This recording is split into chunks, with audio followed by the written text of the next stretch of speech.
Monday the 6th, 4/6/26. Sunu Romo Sunu Kuashka Antakai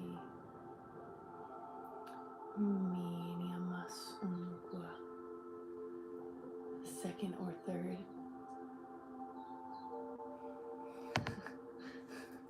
Oh. Hello Abby, welcome in. Sunu Romo Suntush Untukua Akima. Bro, I am tired. Welcome in, beautiful soul. Welcome. I'm so eepy. I've not had a lot of sleep these past couple days. So that's why we're doing a collective today.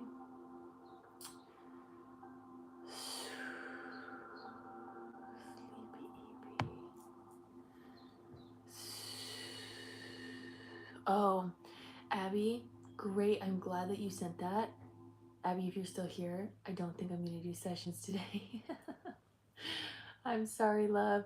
I can do a recorded session though tomorrow, if that's something you're interested in. I'm just so sleepy. It's definitely like I'm still tuned in. Does it look darker on this screen? Each screen looks different. The one over here is so much brighter. Okay, heard. Mwah. I appreciate you, love. I didn't even like have words to put down for the words of the day. Okay, excellent. Because the words of the day were literally silence, period. Like I can't even write it down because the concept of silence isn't even something that needs to be written. It's an action.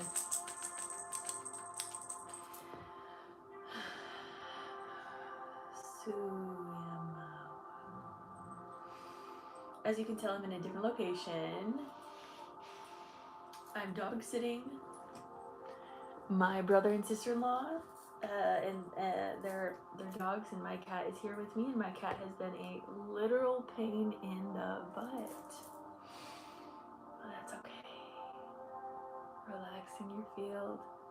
How was everyone's Easter? Did anyone do anything for Easter? Long time no see. Welcome in. Welcome in. Surya Paramusunush. Niaska Antakai Tiamas.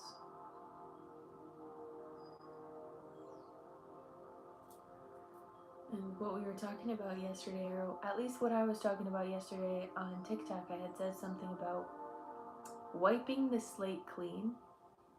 That's all I can feel today. You napped all day. Yes. Your kids did Easter egg hunt. I love that. So cute. Anyone eat some candy? Stay human, you know? Sometimes we gotta stay human.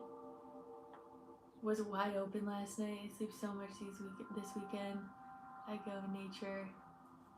It was a lot in the sun. Yay! Snuck in a few Reese's. All too much. Good.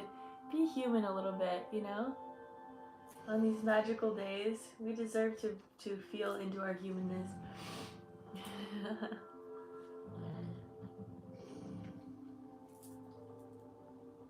Make sure you're drinking water.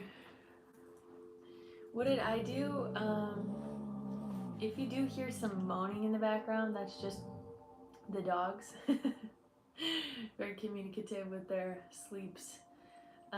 What did I do yesterday? I hung out with my nieces and nephews. I made them breakfast and did my own thing.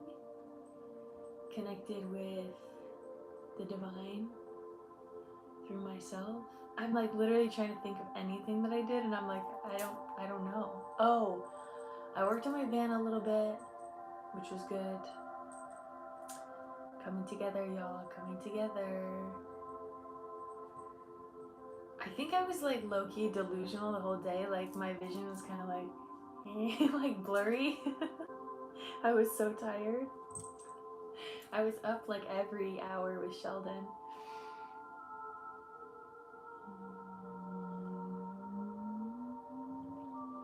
So, have a good one. Hello, welcome in, Katie. Concept of the day, not even word of the day, is silence. Calming the mind, wiping the slate clean. My night was very interesting. The energy was very high, Pleiadian and Arcturian worked in my field. Oh, I love that. Who did I have working in my field? It feels like it was very indigenous. Feels like I had some almost like ancestors, which I've been connecting with my ancestors, you guys, which is really interesting because as a very, like, I guess spiritual person, whatever, I actually don't connect with my ancestors very often. Other than my starseed ancestors. They had to mention that very directly, is I do connect with them often. It's just more the stars. Like, I have a harder connection with Earth. There's something about me needing to stay grounded with my Earth lineage. And so I've just been starting to connect with my great grandmother. She's the only one that I've connected with. And I'm excited about learning more.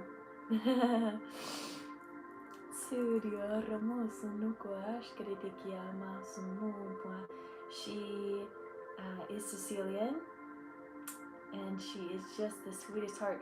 Like, I asked my mom to send me some pictures of her, and every single picture is like the 1900s, and everything looks sad and dreary, and I'm like, ugh, glad that I don't live there. Sorry, not sorry. But I'm all here for the technology. I know people are like, oh, technology ruined everything. Okay, move on, get a life. I think it's beneficial, I think it's helpful, I think it's cool, I think it's innovative. I'm really happy to be here at the start of this technological revolution, this information age, this time of spiritual upgrade, because of course, anytime that we upgrade technology or sciences, we have to upgrade our spirituality to balance everything out. So, of course, I'm here during this time. It's really awesome, really grateful to be here. Anyways, these pictures of my great grandmother, they're just so dreary, and then there's this essence, and she's in it, and she's just smiling, and it's just the most beautiful thing ever. Like, I just feel so connected to her joy. And so I've been working with her a bit. I'm excited to do some more. I'm going to do a cacao ceremony with my friend tonight to connect in with her. Came across a live channeling session with the Syrian High Council, and it was interesting. This is what I wanted to talk to you about. Oh yeah, I think it worked it out. But wow, oh cool. Yeah, I loved your tree in the back. I know. Well, I'm not gonna be here forever, and also that tree is not gonna be there forever,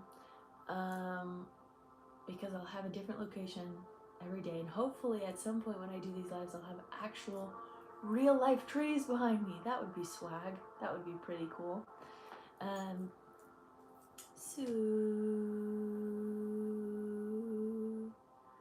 Sue, happy birthday, Jonathan.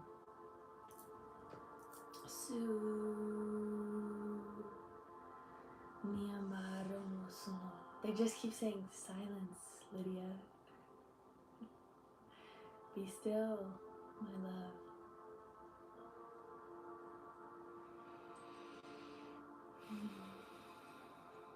Feel into the knowing that it is already complete.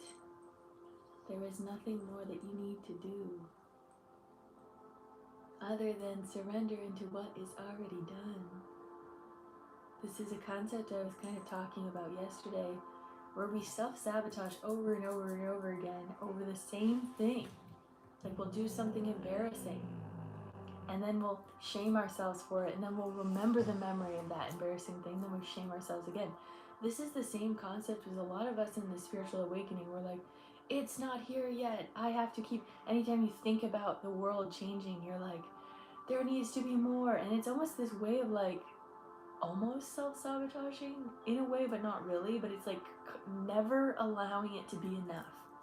There's a lot of people that I have connected with, me included, me, myself, and I included, where I've just constantly looked to what is next, what is next, what is next, what is next, and not appreciated what is. Not understood that the completion of this cycle, hello Sheldon, is through letting it just be, letting it complete. I hugged trees the last 2 days. I feel so in love with Mother Earth and to be human. Yay!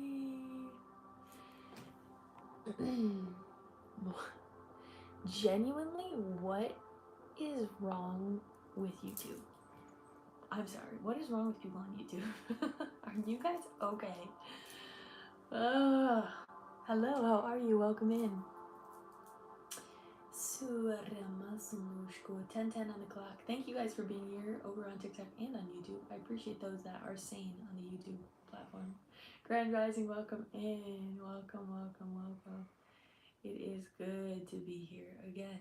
Where are we not allowing things to be complete? Where are we keeping this rat race in our head that's saying, oh, it's not done yet, it's not complete? Where are we still trying to push ourselves to be perfect? Where are we still trying to push ourselves to be the most evolved, the greatest version of us? I think all of that is important, but in order for that to work out, you have to understand and appreciate that in this very moment, you are the most evolved version of you, point blank, period. Let that be complete. Let that be complete. Just be, stop pushing. Yes, come on. Hello, Luna, welcome in. Welcome, welcome, welcome. And it's always fun to hang out with kiddos because I get to like feel into their magic and I get to teach them magic. So I've been hanging out with my niece and nephew, and my niece is at a very beautifully magical age. I think she's 4.5. And just thinking of your name, Luna, I was talking to her and I asked her if she could hear her, like she had this unicorn and she had this Pegasus like statue or whatever, and I was like, can you hear them? And she was like, no. And I was like, you have to hear them with your heart.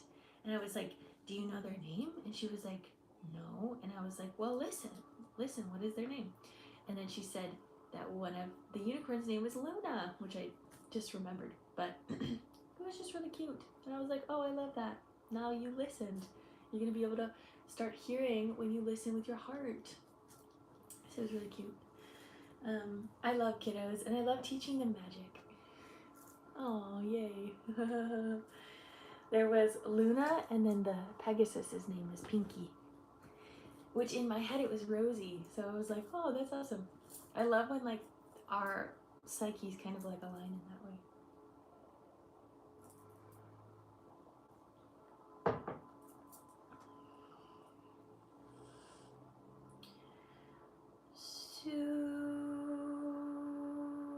I love Luna and Pinky. I know.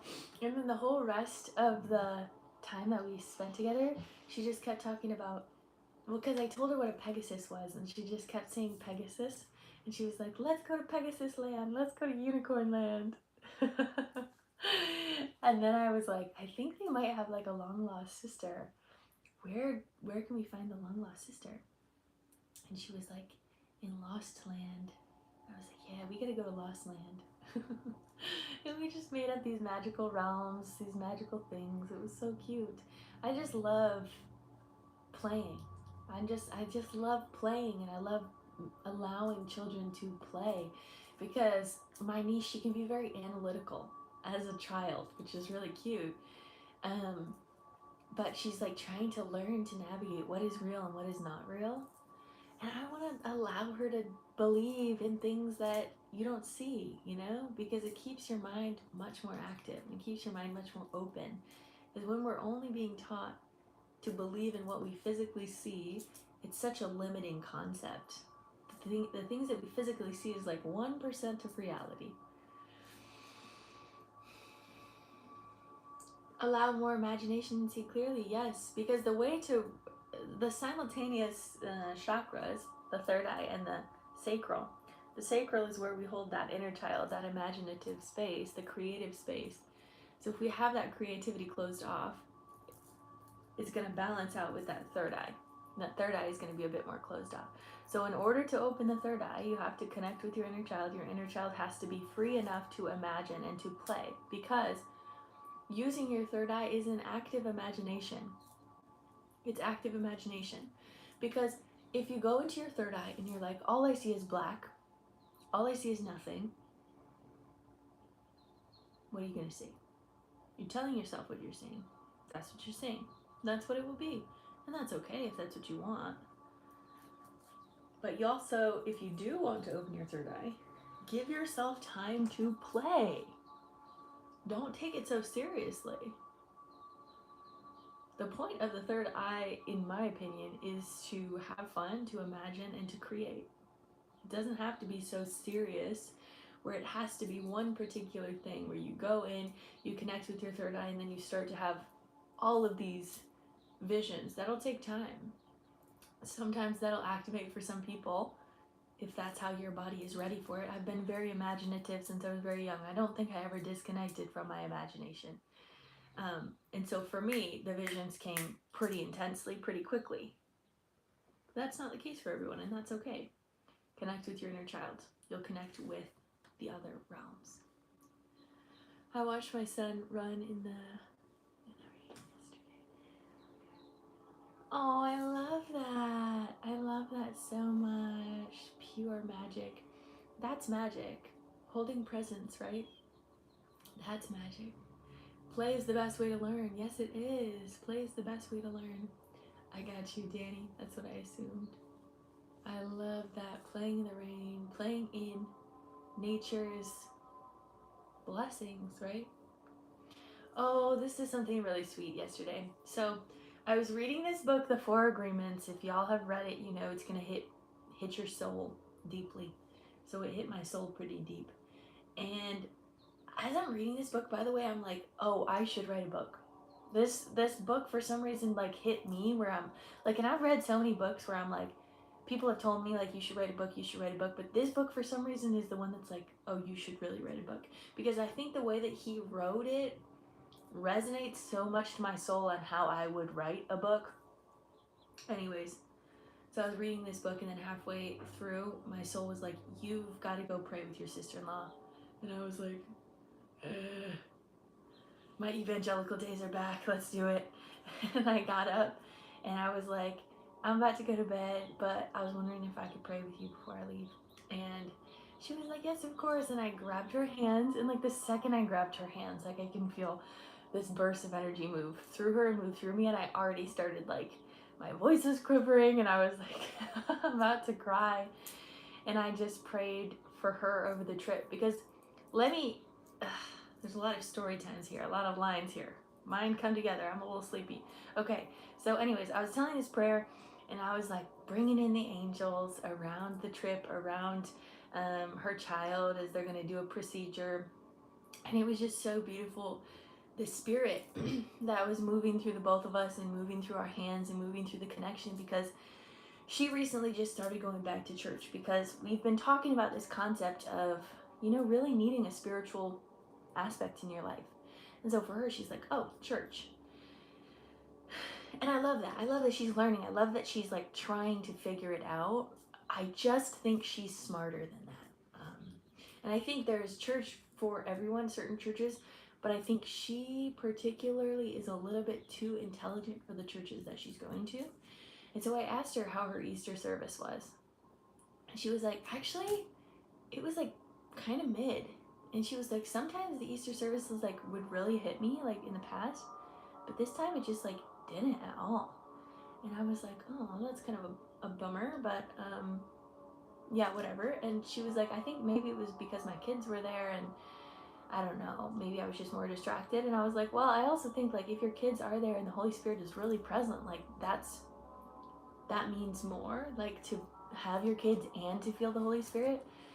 And I don't know, we just kind of had that conversation about like kind of that feeling of God, the feeling of the Holy Spirit. And so later that night when we got to pray together, that was the feeling of reverence, the feeling of holiness, the feeling of connection. And so it was really beautiful to like share that gift with her of prayer, where it doesn't have to be in a church. And I believe that she's going to church for status, because she lives in a very conservative town where status means a lot. And she grew up here, her family lives here, she has a ton of friends here, so status means a lot. And that's something I think she's working through. But anyways, let me talk about what they're actually going to, because this is like a really, really beautiful thing. So my nephew has cerebral palsy, and he is going to Duke, like a facility basically, to get a blood transfusion with stem cells. So he's getting stem cells put into his blood to bring these cells to activate certain parts of his brain, his spinal cord, that needs to like literally be reborn. And it's just like such a miracle, such like almost magic that this is even possible, that like his life could literally like almost restart with the stem cells coming in and, you know, reprogramming his body, reprogramming his neuro system. And there's potentiality that he will have a very full recovery, or a very beautiful ability to not be as confined to some of his disabilities. And so that's why the prayer was like so meaningful, as I was like bringing the angels all around him and bringing the angels through him, and like allowing each angel to be activated with each stem cell to go exactly where his body needs it, so that he can have a full recovery. There was just such beauty there. And also they fundraised to do this, and just to see all of the people that supported them and him and his journey in getting this type of treatment, it's just like really, really beautiful. So yeah.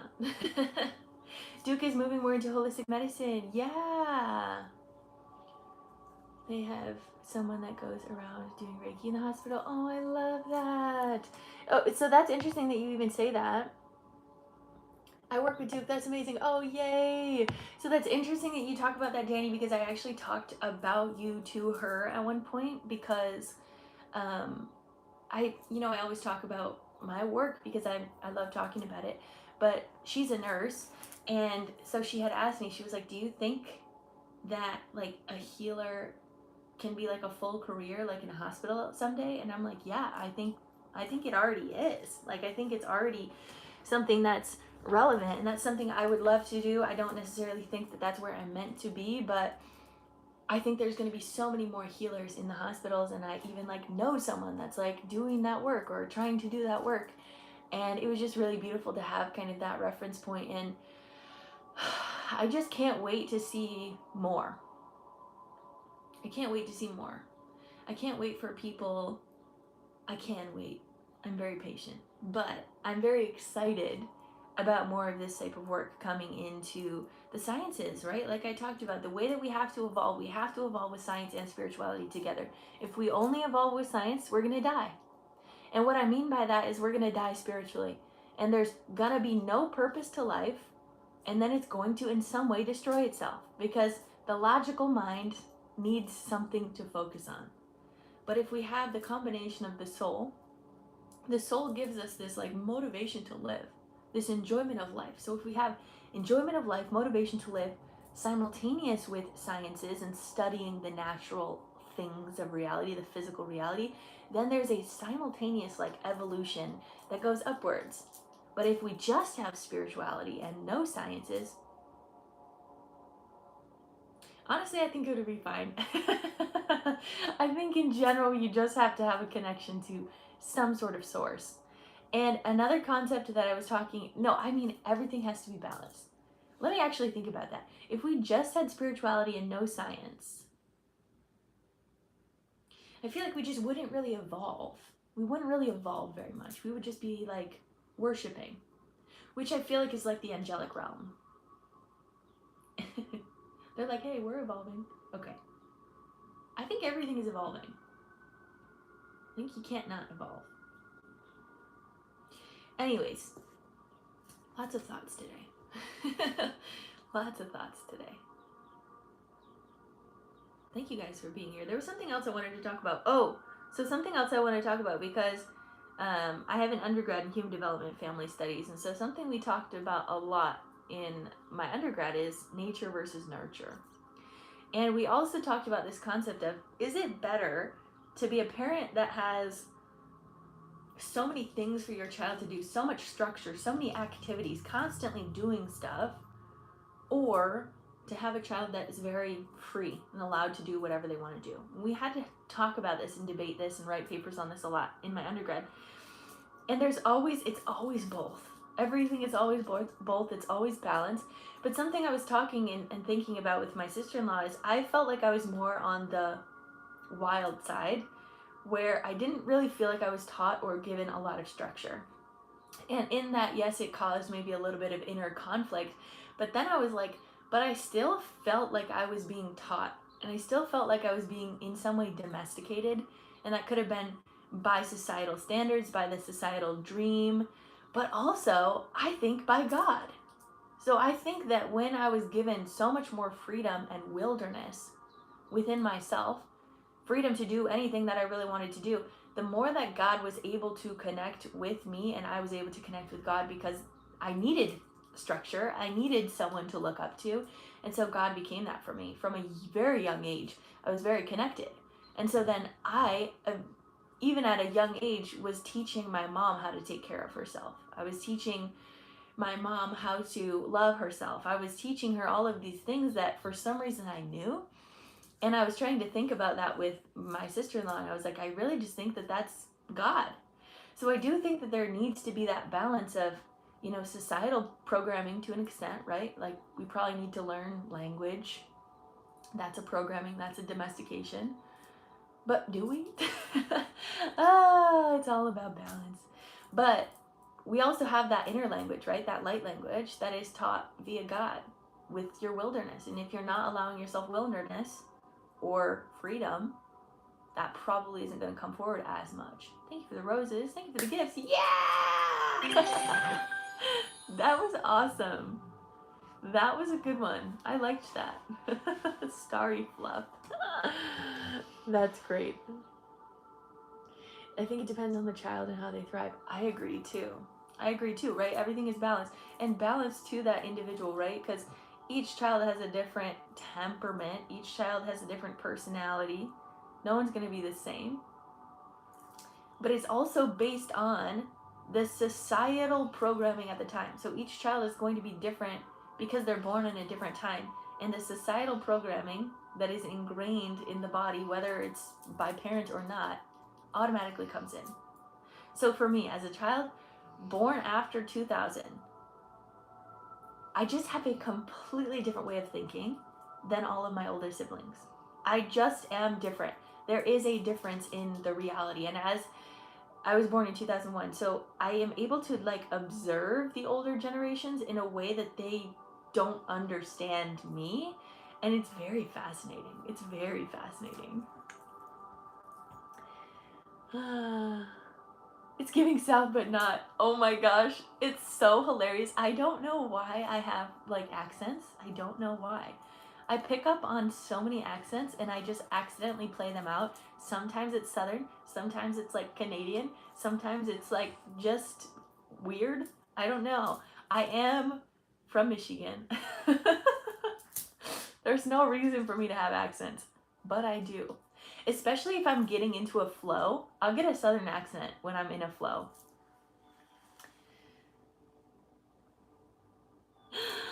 What? That's awesome. What? That makes me so happy. Are you kidding? Danny. That's so awesome. Oh my gosh. So if anyone feels called to like share that content, that activation, or that Christ consciousness connection with your parents, please do. Please, please do.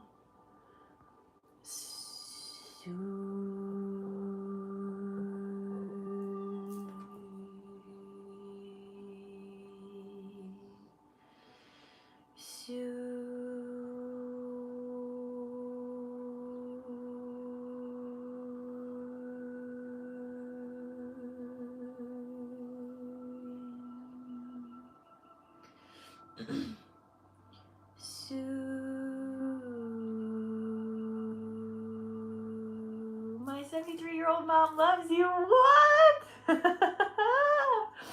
I feel so blessed.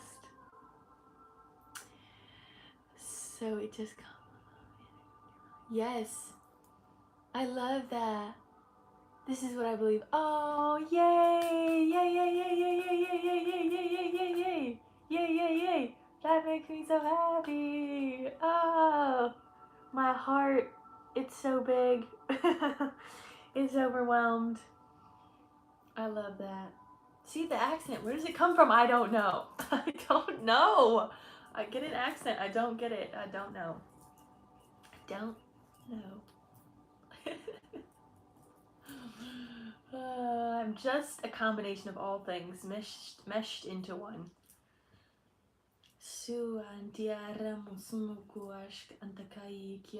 It's very much giving alien trying to be human, but not understanding humanity. Trying to figure it out still. That's what it's giving. Oh, yay! Shout out to Facebook! Yeah, maybe I'm tuning into your energy, Danny.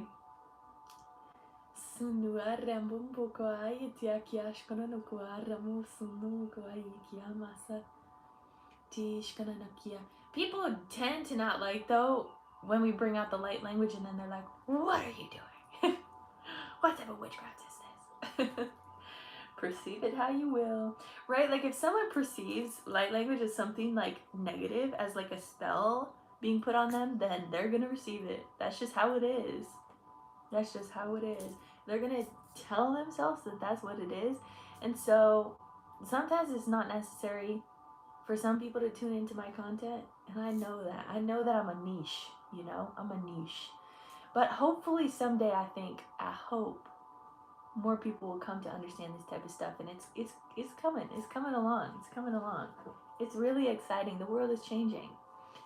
We can see that so starkly. And this is even the topic with my sister-in-law, of her being like, I didn't feel really the Holy Spirit in that message. Not that I was hoping for that to happen, but I wanted her to clearly see or understand why she was going to church. And so maybe she saw that. And if it is about status and dressing up and allowing your kids to experience something, awesome. I love that. I encourage it. Cool.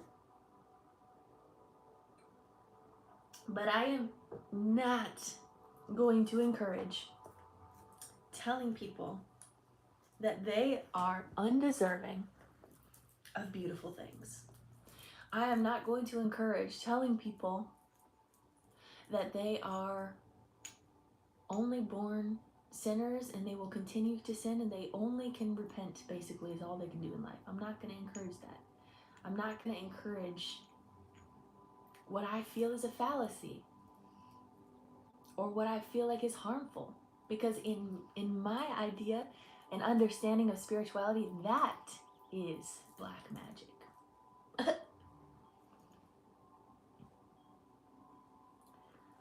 And maybe that's just how I perceive it, right?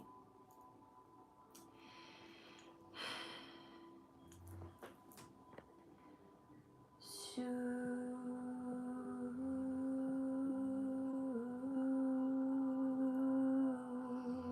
haha, the witch wound healing. My dad went straight into judgment. Yes! And the witch wound healing, if he actually watched it, is nothing. It's not at all like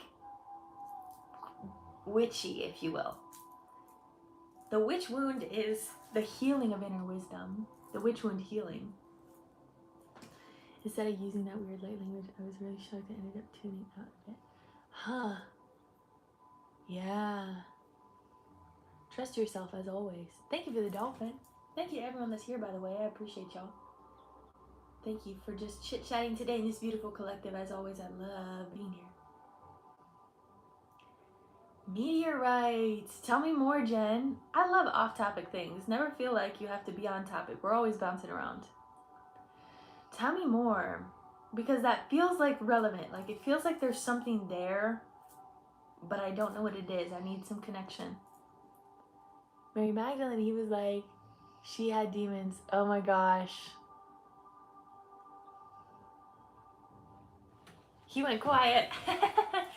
And like, okay, here's the thing. The other thing about Mary Magdalene is like, who doesn't have demons?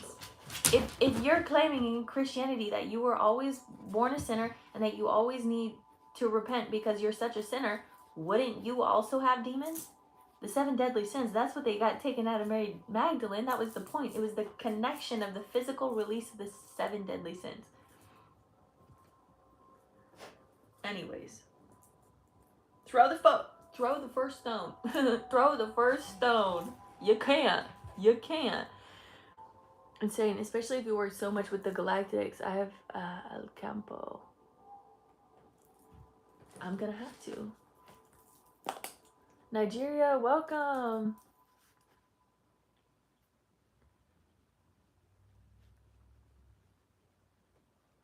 I'm definitely gonna have to tune in.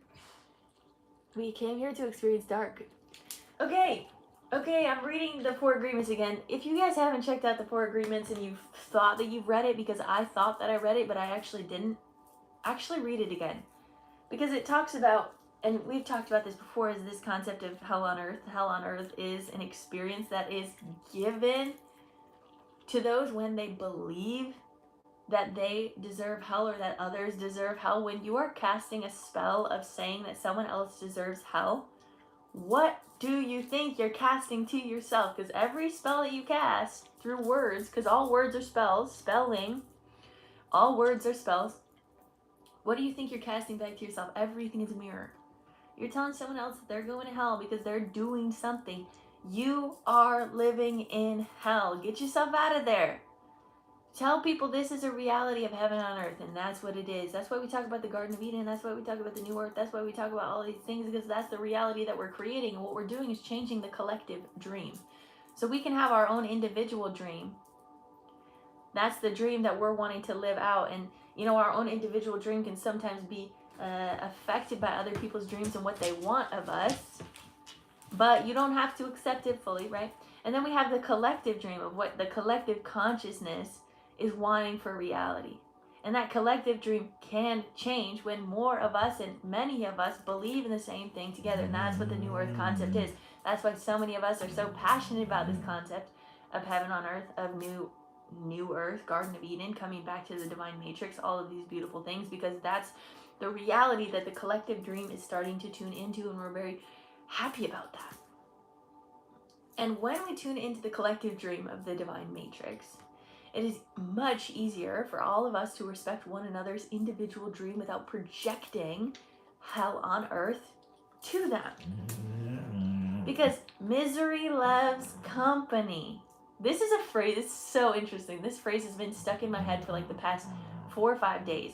Misery loves company. And then I opened this GD book, and what did they quote? Misery loves company. We talked about it, and I was like, of course. Because misery loves company. So if someone else has experienced misery and you're experiencing joy, they're going to want to project their pain onto you. This is why I have so many projections on me. People want to think everything about me. They want to think everything about me. And until I accept their projection, it doesn't hit me. It doesn't faze me, because that projection is not mine. That is a them problem. That is a curse that they're sending to themselves, because what I'm doing is I'm mirroring. I got mirrors all around my aura, and I just send that ish back. You can take it back. You're projecting pain. You're projecting demonic activity. You're projecting whatever it is that they're projecting is going back to them. The hell on earth experience, that's your lesson to learn, not mine. That's your lesson to learn, not mine. I already learned it, baby. Time to go. Peace out.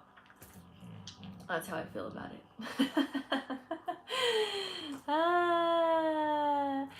How do I donate some money to help out your channel? Thank you. That's a great question. So I think you can donate on YouTube through gifting, through Super Chat.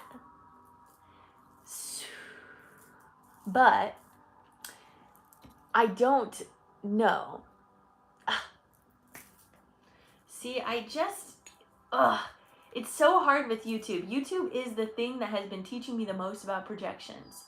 Because what people do on YouTube, and I'm super grateful you guys don't always see it, some people do on YouTube is they try to get your attention, and then they hook you, and then they try to get a reaction. Reaction this is another thing that I've been feeling for the collective consciousness with many people in relationships. There's this energy about reaction, being turned on by reactions, being energetically aroused by getting reactions from your partner.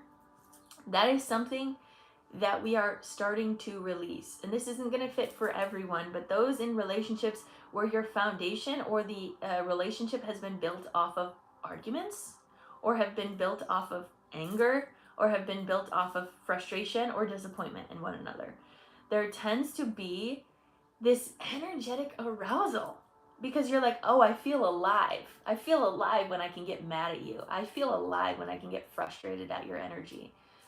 There's this interesting thing where we're slightly addicted to the feeling of misery. Okay, this is something I've been feeling in the collective. We've got to acknowledge it to like fully let it go.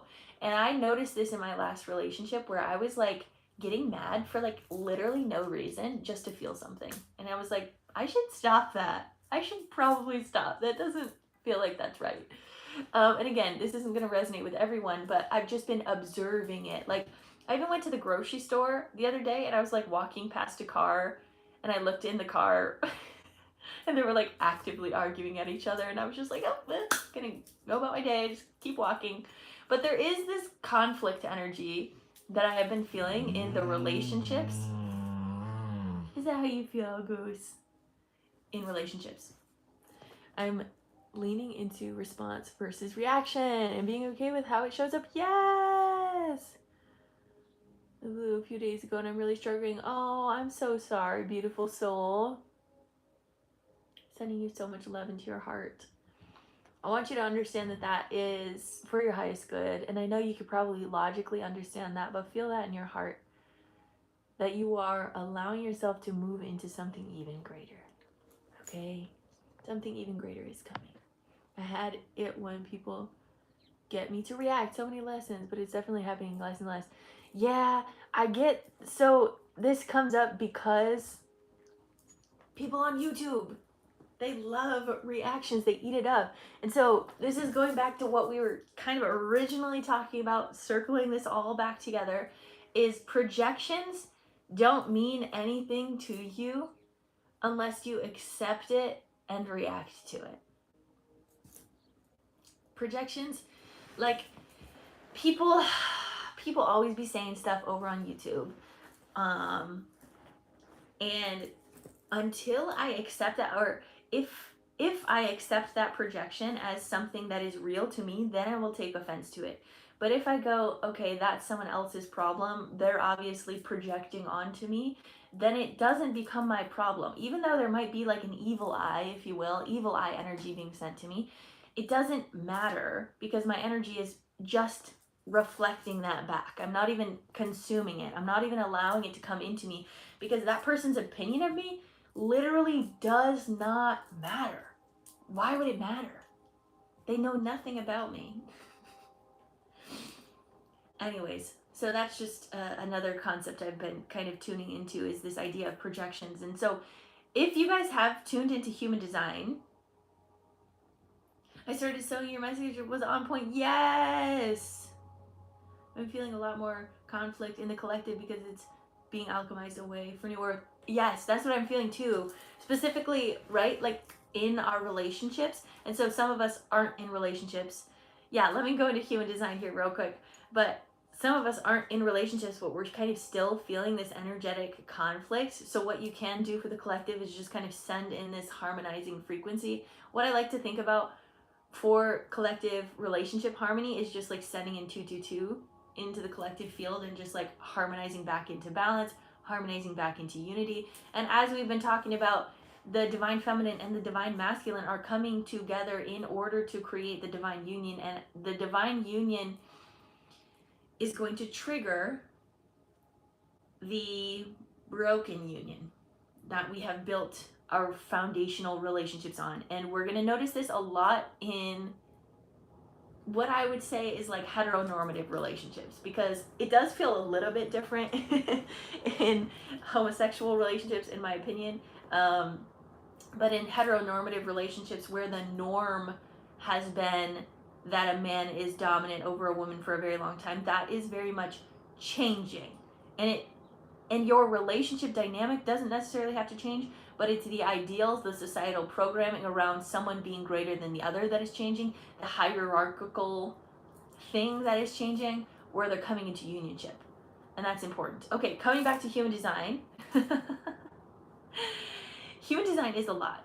But something on my human design, if you guys know anything about human design, there's like these numbers that they have that are connected with your specific energy type. And so mine is a 2 and a 5.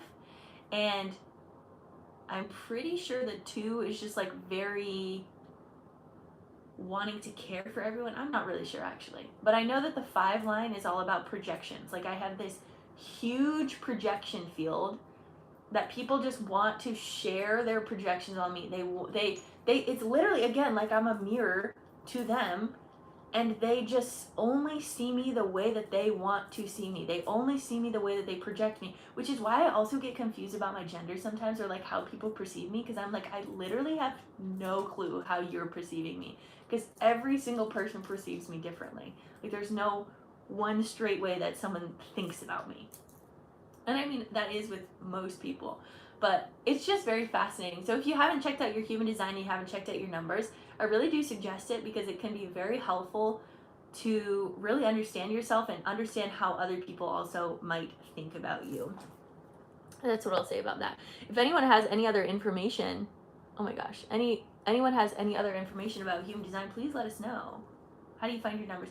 Just go to your go to human design chart, and it should be listed. So it's kind of similar to like astrology. You just put in your birthday and stuff like that. So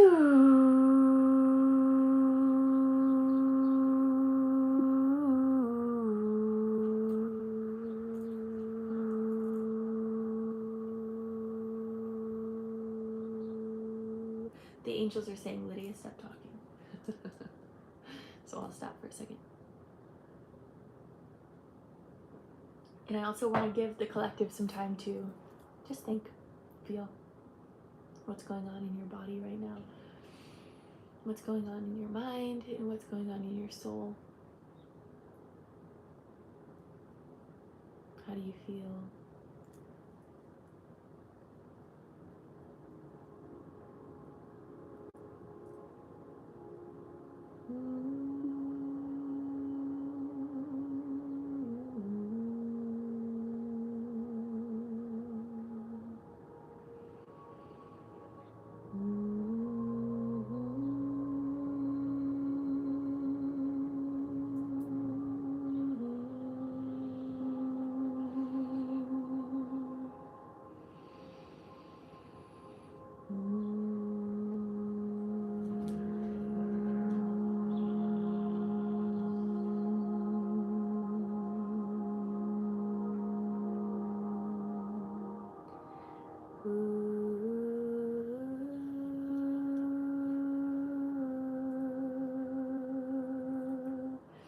Report back to me.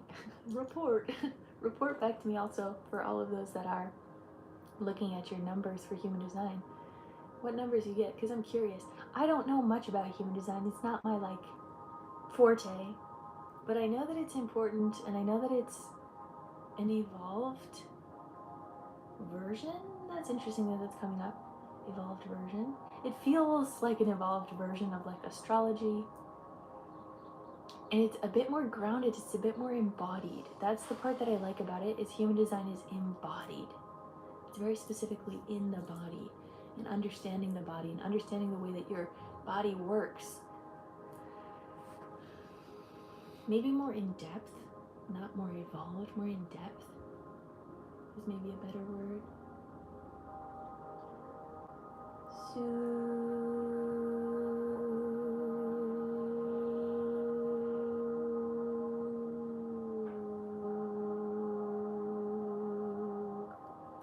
My handsome boy. My handsome boy. Is anyone else hearing buzzing in the ears?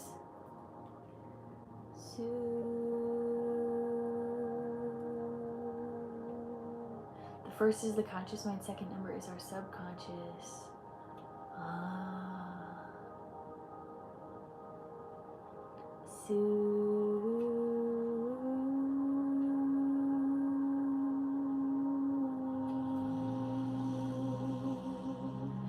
I'm also tasting coconut. I'm hearing lots of ringing too. Like my brain is like lots of energy. Oh wait, if you guys saw my story, we're getting a huge upgrade right now. I forgot. In the Schumann's resonance, our electromagnetic field is shifting right now. So that makes sense that we're feeling and hearing. The website gave me a lot of numbers. There might be some numbers that are like, mine says like 2/5. It's gonna be like slash. How much do you charge? I need a sesh so desperately. Lots of tears and no sleeping the last few days. Oh, Jessica. So today my list is closed, but we can always do a recorded session tomorrow if you send in, or if you come on Wednesday, we can do a live session. But for a 15-minute session, it's 40. For a 60-minute session, nope. For a 25-minute session, it's 60. Wow, this is hard. You can just also check my link in bio. For a 30-minute session, it's 65. For an hour session, it's 133. And I might have gotten all of those numbers wrong. That's how I feel today. That's how I'm feeling. Ah, look at that pretty boy. He's so cute. He's so annoying, but he's so cute. He was just meowing all night. Just couldn't handle it. I know, he's just so adorable. Check it out for Wednesday. Excellent, Jessica. I'll be here same time. Thank you. He is a cutie patootie. He likes the attention, doesn't he? Look at him looking straight at the camera. The upgrades were very active yesterday. Continually happening today. I like it. He has a lot to say. He does. Look at it. Look at that face. He's sassy. You can see it in his eyes. Got 6'2". No clue what it means. You know what? Me either, Danny. But what I suggest you do is look into it. What does 6'2" mean in human design? Look at that little face. Look at that little face. He does. He's very aware of it. I use YouTube as well. There's so many great human design teachers. 5'1". Oh, interesting. I'm like, yeah, I can. It's like I can like feel the energy, but I like have no clue what it actually means. That's the same thing with like astrology. I'd be like looking into astrology, and I'm like, this is what I feel, but I don't know if that's actually what it is. That's what it feels like. I am a manifester. Oh, yeah, let me know also what your like main type is. I'm a manifester. I make things come to life, but can't put a pin on it. Yep. And that's just like about being intuitive. And there's not always a need to have the logical explanation, because a lot of times our heart will just tell us. So it's not that deep, you know? You're a projector, a manifesting generator. Yes.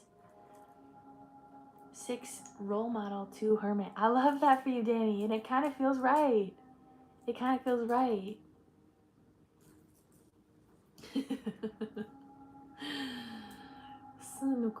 So if mine is 2/5 and 2 is like secluded hermit mode, that makes sense. I'm consciously hermiting.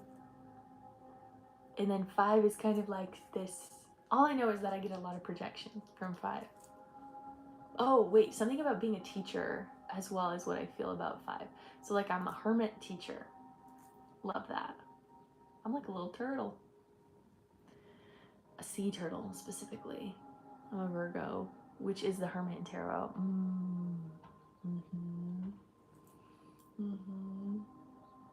Y'all, the energy is strong. I'm feeling it right there.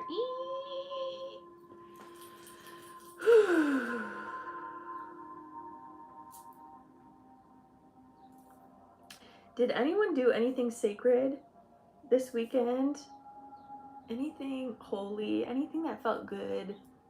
Maybe it was just lighting some incense and connecting with your spirit team. Maybe it was reading a book that felt good to your soul. What did you do this weekend that felt holy to you? Because we're bringing back holiness. Holiness never went out of style, baby. Match my holiness, you know? I don't need someone to match my freak. Match my holy. Match my holiness, man. That's what I'm looking for. Y'all, I cracked myself up. Cheers.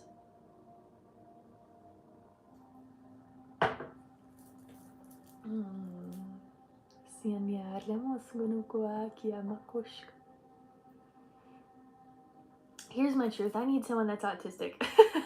I need to date someone that's autistic. That's the only way I can function. I've only ever dated people that are autistic as well. It just matches. There's something about my ADHD and their autism that just like perfect collab, perfect combination. I need you to be very literal. I need you to like not understand social norms sometimes. Like there's something about it. I'm healer and alchemist. I also am able to move through dimensions but unable to control my time in them. That's so valid. That's so valid. I know, just a little handsome boy. Just a little sleepy boy. You just explained me and my husband. I experienced divine white light. Healing Friday all day. It was glorious. Oh, I love that I'm tuning into it now. Just experiencing some of it. Oh, you have such a holy channel. Such a beautiful channel. Wow. Jody, how are you feeling? Wow. I just tuned into that for a second and I'm like, whoa. Whoa, make sure you're drinking lots of water, girl. Make sure you're staying hydrated. Hydrate or dihydrate. I cook food with lots of reverence. Oh, yay. I think that's why my circle is so small. Neurospicy people just understand each other. They do. Like, I don't need to socially make sense to anyone.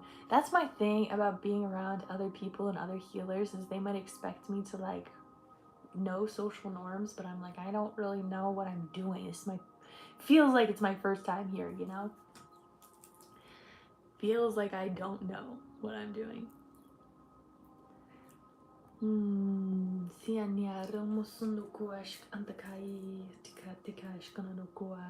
Most spiritual people do. I agree.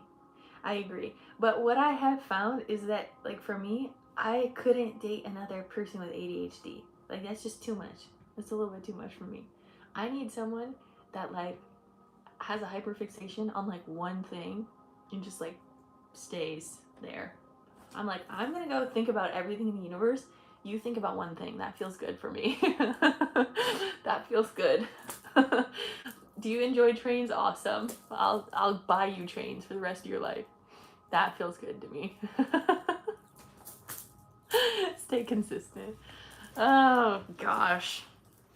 What a time to be alive.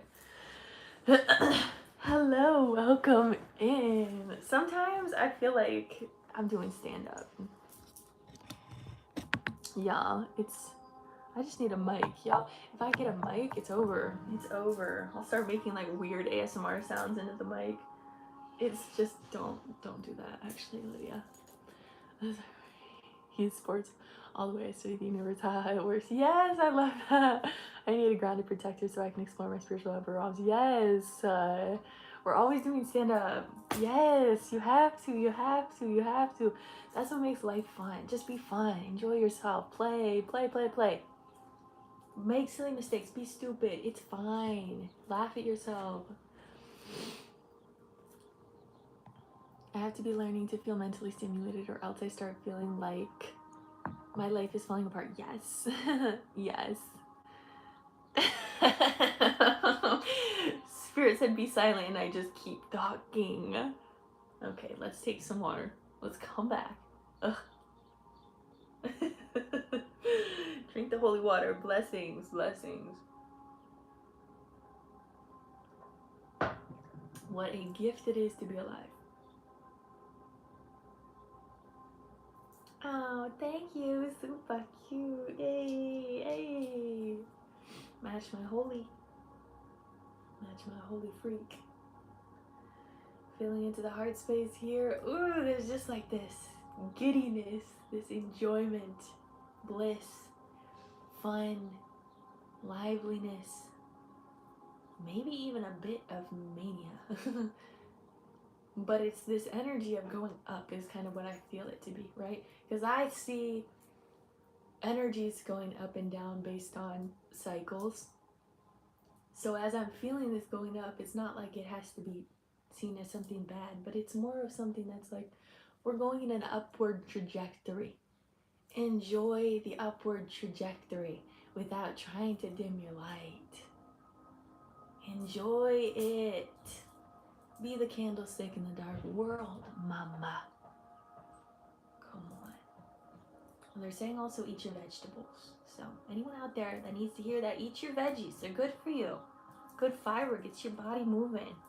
Regulated poop cycles, really good for you.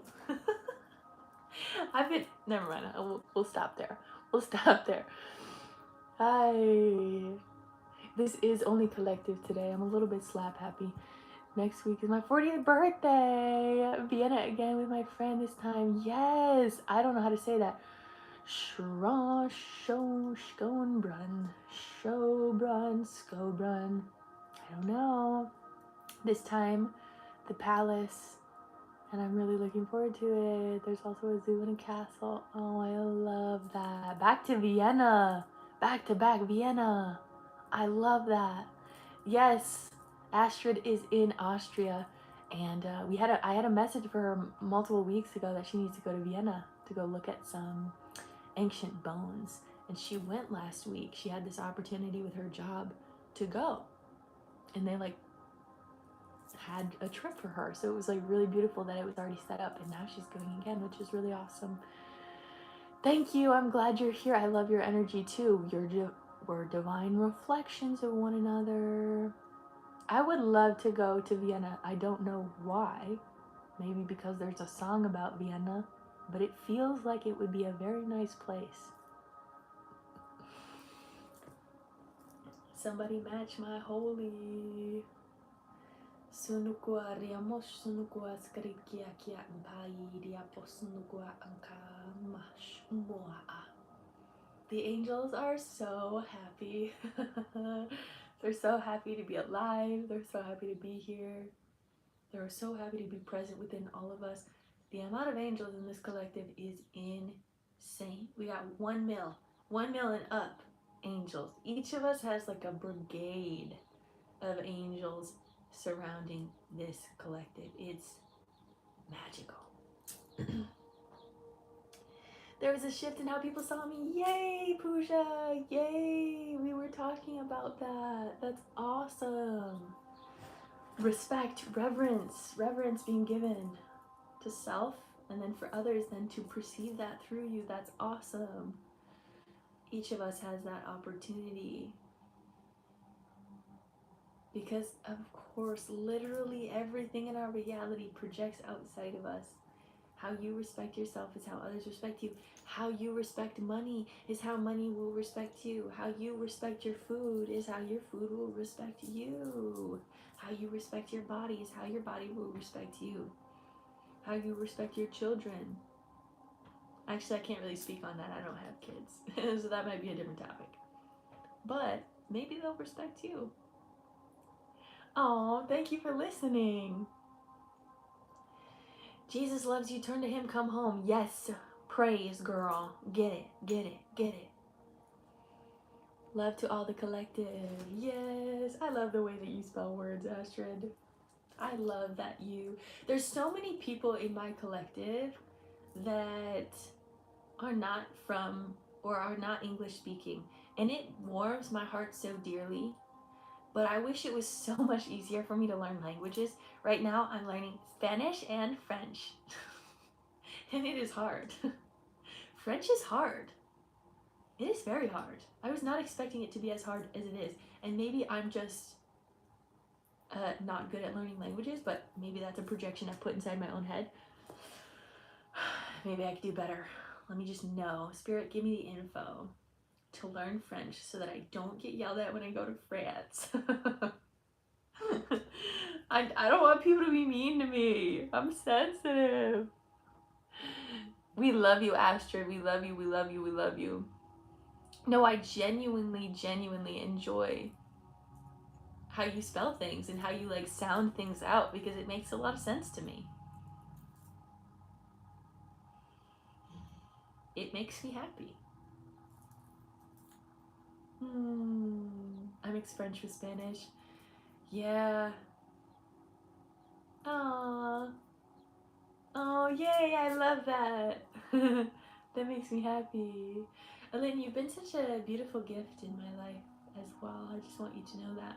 Just to be seen, you know, be seen in a way that most people aren't willing to see me. So I appreciate that.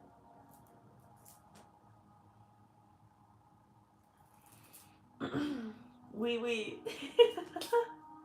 Oui, oui.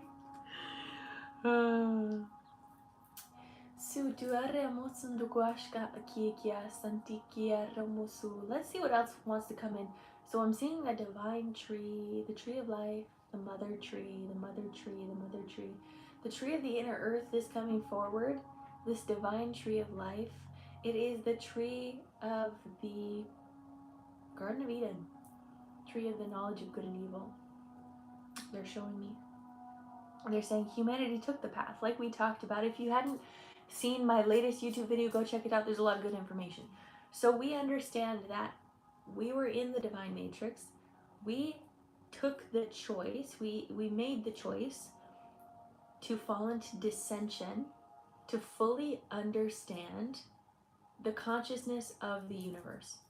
Because if we just stayed in the holy planes, we wouldn't have as much reverence for the things that we have as we're going up again. So this is the same concept of those that were raised poor. When you then have money, the reverence you have for every little thing that you are able to get is so much holier than someone that was raised in money that just always has money. Because they don't appreciate the little things and the hard work that it took to get all of that money. That's kind of the same concept of us coming into dissension in order to respect and honor the ascension again. Does that make sense, you guys? It got dark. It got dark in here all of a sudden.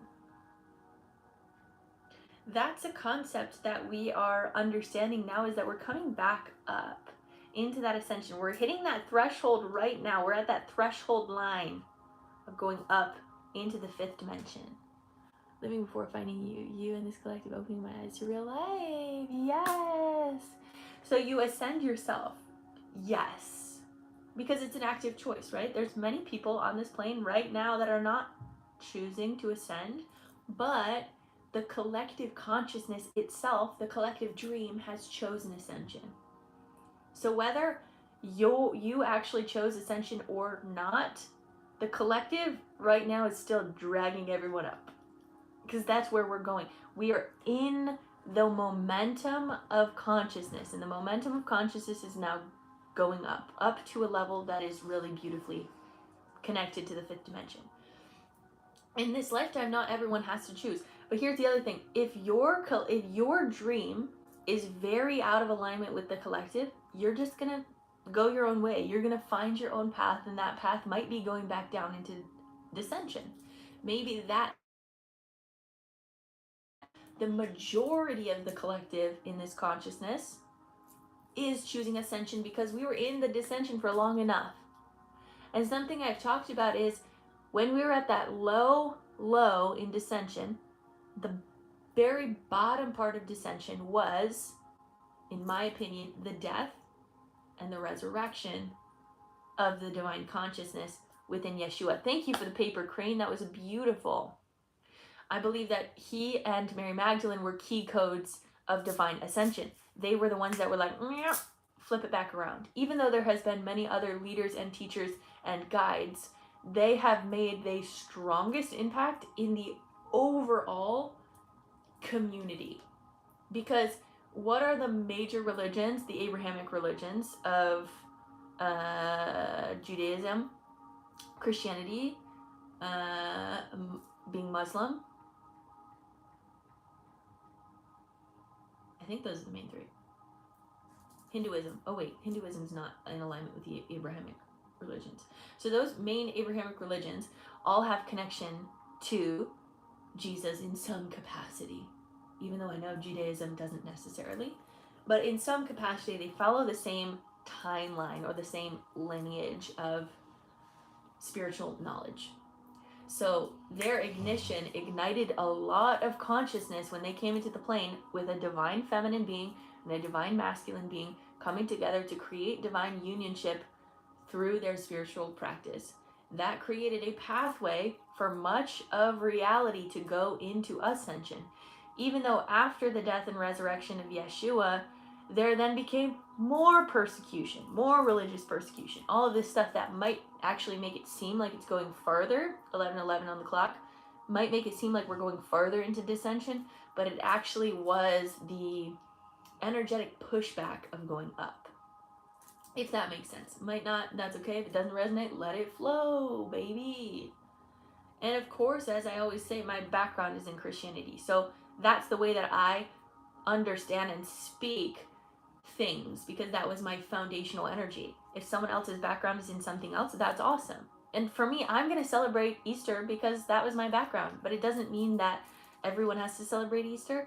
And it doesn't mean, though, that Easter is also wrong. Just in the same way that I'm going to celebrate Christmas, even though not everyone's going to celebrate Christmas. But it doesn't mean that Christmas is wrong. It just means it's my own expression of God. It's my own expression of spirituality. And I don't also have to align with everything that the main collective consciousness believes about those things. 11:11. Like an arrow going back to fling forward. Yes, it's like a rubber band. We can only go so far back until it snaps. Reminds me of yin and yang. Yes, yin and yang. I love yin and yang energy.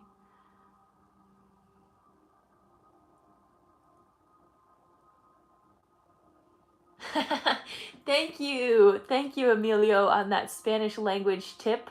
I appreciate it. I will try to not say pregnant instead of embarrass. I love that. Thank you. Let's see what else they want to say today. There's a lot of Fae energy also that's coming forward. Fairy energy, the magical realms, Abrahamic religions this past year. It's so interesting. It is so fascinating. It is so interesting. I love it. I love it. I love it. And it's literally like, it's interesting because it's, I don't align with all of it, right? But I can understand and appreciate why it was there. And in order to see the pain of what happened, it helps us then evolve and go, oh, that's not what we're going to do now moving forward. So that's why I do love to continue to learn a lot of things about Abrahamic religions and study about all of these different concepts and religions. And again, because a lot of it is already programmed inside of us or domesticated inside of us to hold at some level this idea that the only way to heaven is through Jesus, right? That is in some way the collective consciousness has believed that to be true because of why? Fear, fear, but also because of programming, right? If you tell a whole population that the only way to get to heaven or the only way to find paradise or the only way to find happiness is through something outside of you, what did that just do? Create a ton of slaves, create a ton of victims. Now you're able to control a large population of people because they don't believe that the power is within, they believe that the power is without.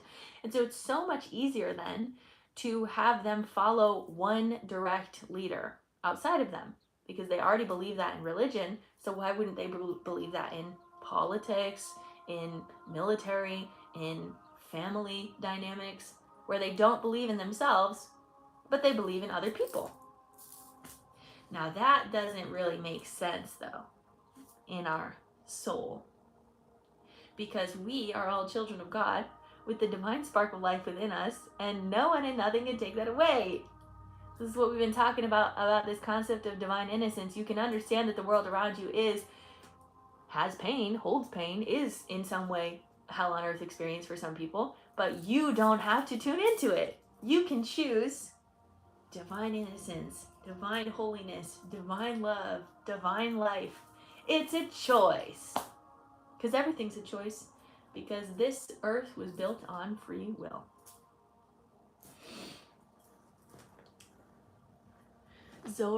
Zoroastrian. What? I've never heard that before. Believe all religious in it. Jesus, Muhammad, good thoughts, good words, good deed. I love that. I'm gonna have to look that up. I have been doing a lot more, trying a little bit to connect more with Muhammad and what the message is from Muhammad as well. The internal process of religion has been a true guide for me. Yes. Since I'm healing to this lip piercing LOL, they put a long bar in for swelling. Oh, girl. Danny, sending some love and healing to relax your body from the swelling in your lip. Allow the cells to just relax, to let go of any inflammation or frustration towards you for putting a bar in your lip. That's what your cells are like. Why did you do this? Just relax it. And allow the beauty or the feeling of why you put it in to then go through the cells. So like feel beautiful. When you feel beautiful, the inflammation will start to relax. And start to like let that cool down. So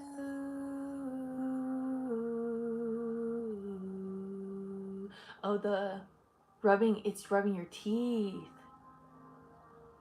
I see.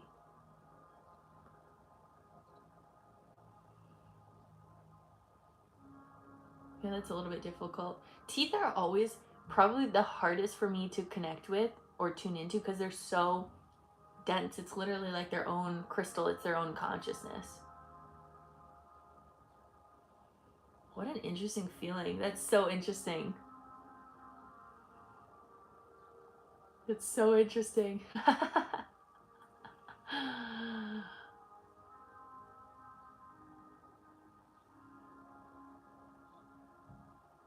Yeah, your spirit team's like, well, just deal with it. I am sending in love though. Good words, good deeds. I love that.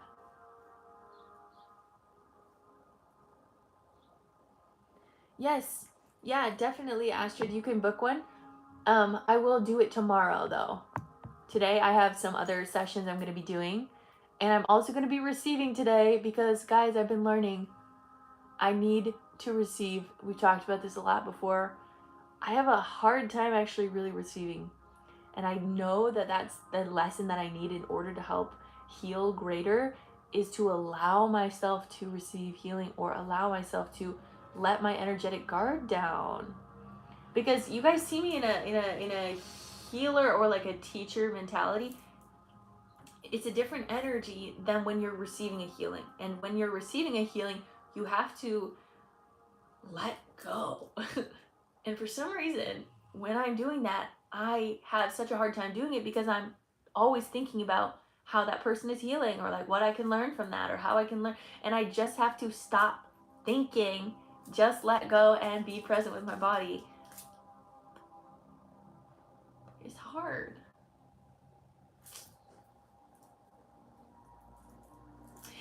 Oh, Danny, I would love that. I would love that. I've had some beautiful people in this collective as well do little sessions for me or like little healings or tarot readings, which has been so lovely. And it always feels good to like feel this collective love on me back in that way.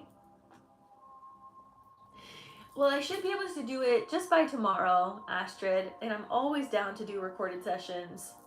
I'm always down. So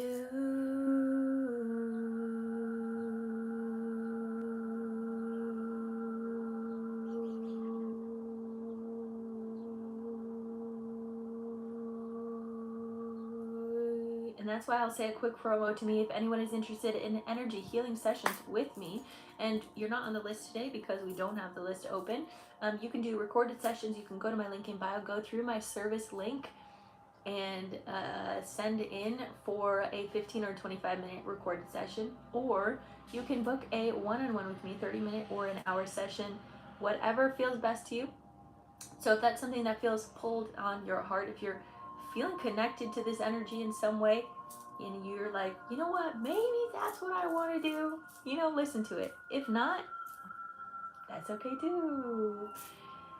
Every healer is also different, and that's what makes it so beautiful. Every healer has a different approach to energy. Every healer has a different relationship with their spirit team, and every healer that you go to is going to give you in some way different information because they are a different channel of light. They're a different energy. And so if your energy doesn't align with me to do healing services, but you still want a healing, go figure it, go find someone else that really resonates with your soul. But if you resonate with these type of conversations, stick around. They're fun. I enjoy it. I like teaching. I like learning. I love being present with all of you. So thank you for being here.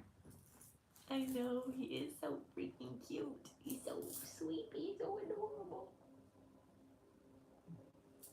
But I low-key, he's like been a literal infant child to me the past couple days.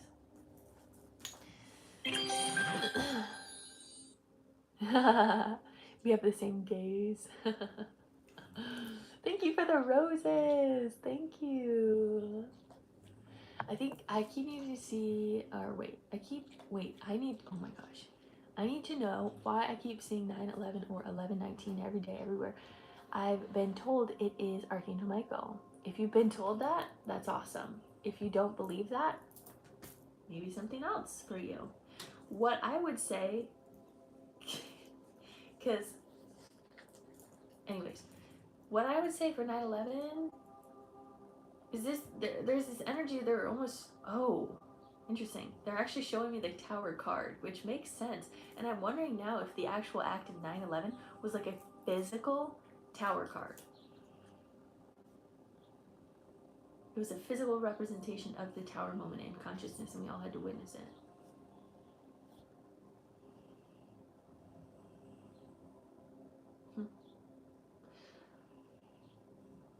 I'm trying to tune in with the Eiffel Tower too, because the Eiffel Tower always gives me information.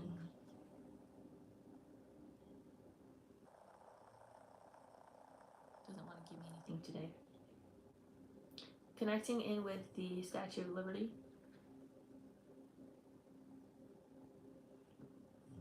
Can you give us more information on 9/11? It was a precise, articulated vortex point for the collective ripple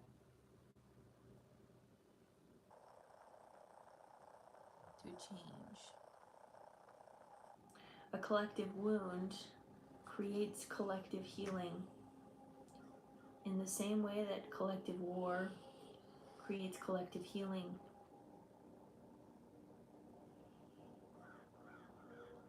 Which is why you are witnessing experiences of war at this time to purge and to alchemize.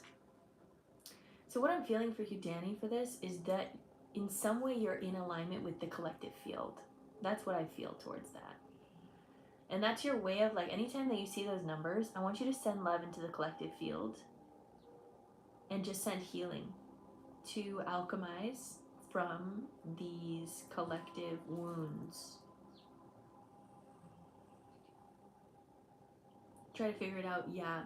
So that came online. I'm excited. I'm excited to tune in with you, Danny, on that. Been more called into grid work because that's exactly what it is.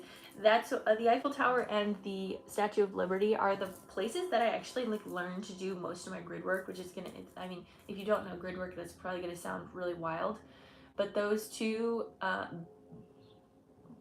vortex points, or like beacons of energy, have been manipulated over time.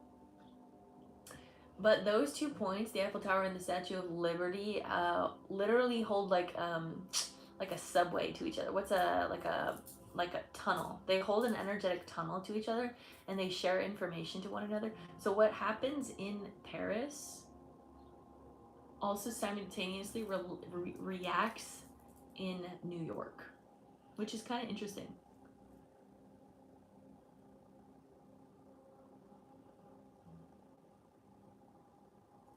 But it's really beautiful though that I'm connecting into this now, because there's a lot more neutral energy than there used to be. When I first started connecting with this, I would have to really do a lot of grid work on those two locations, because there's so much like negative energy being put into both of them, because they're also like towers of sorts, right? And any type of tower that has like a point will always be connecting into the energetic grid. So if people are putting a lot of projections or energetic work around these certain towers, it's going to make a larger impact in the collective grid. But I'm feeling a lot of grid workers doing work with these two locations, which makes me so happy. This is not how it felt when I first started. It's much more neutral. I'm not saying that it's completely balanced out, but there's a lot of neutral energy coming back online, which I think also has something to do with the Epstein files and the arresting people behind the scenes, and like asking people to escort out of these energetic hierarchical positions. People are stepping down left and right, and they are no longer allowing their power to be victorious in the collective field. They're no longer demanding energetic dominance, because they can't, because the divine is coming in and saying, you no longer have power, you no longer have control. So we're seeing that energetically in some of these really strong vortex points that connect into the ley lines. They're also showing me the Grand Canyon. There's something about canyons, mother energy. There's a mother energy.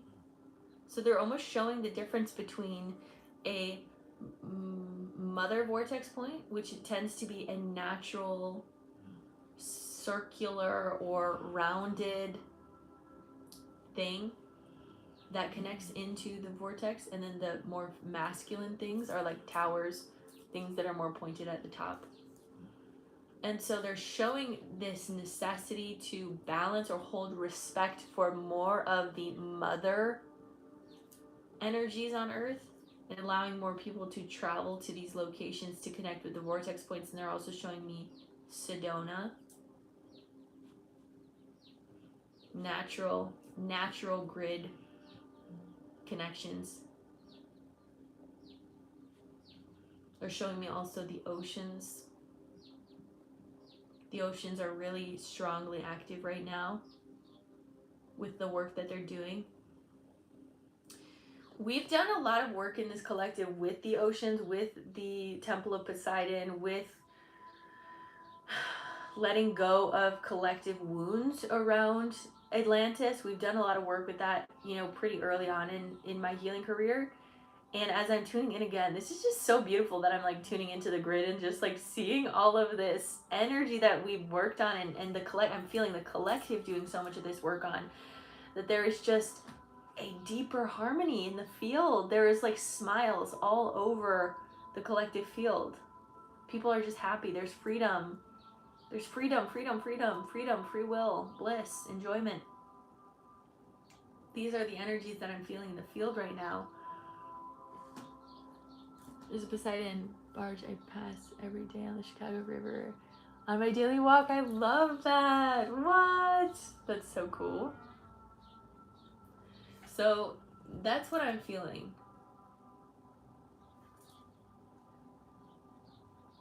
They're showing me like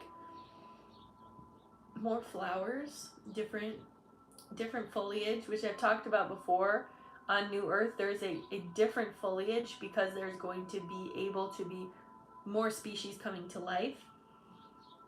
Different foliage, different locations, different species of animals being born through this time. So in New Earth, there is new species, which we already know that humans have had a species upgrade with the younger generation. So of course, animals would also have a species upgrade. Animals or humans are the only species that speak the way that we do. Again, that is magic. Our words and being able to communicate through words is spelling. That is magic. The first thing that we do when we're born is cry. That is our greatest gift. So we can use our words to the highest good to manifest, to bring forward the reality we're looking for. And for some of you, the way that you manifest is going to be different. For me, I manifest, I hold the intention, I hold the feeling, I feel it in my body, and I let it pass. I allow it to just be, and as I allow it to just be, it comes into my reality. There's some people that really need to like physically write it down, what it is that you want, and to repeat that idea in your mind multiple times, and that'll work for you if that works for you. Everyone's way of manifesting is going to be different because every single person is different. But one way or another, words are magic and words are spells, and we have to respect that deeply. That's just something that's coming forward.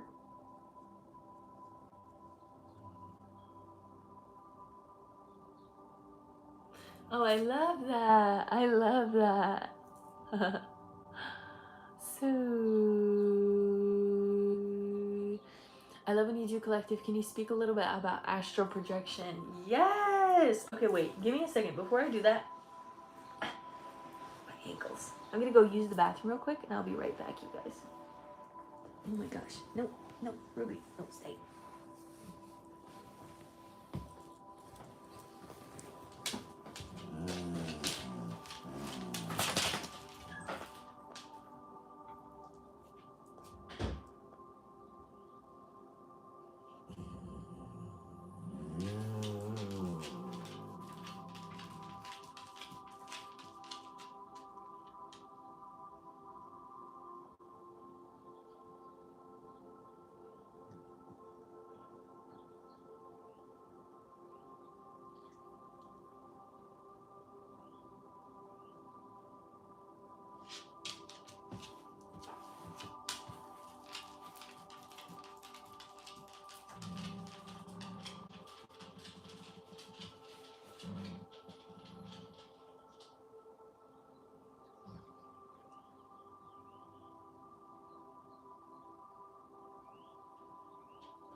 All right, we're back.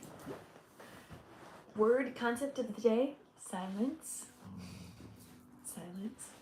So, does anyone have any questions, particularly about astral projection, or just in general, any questions about anything ever?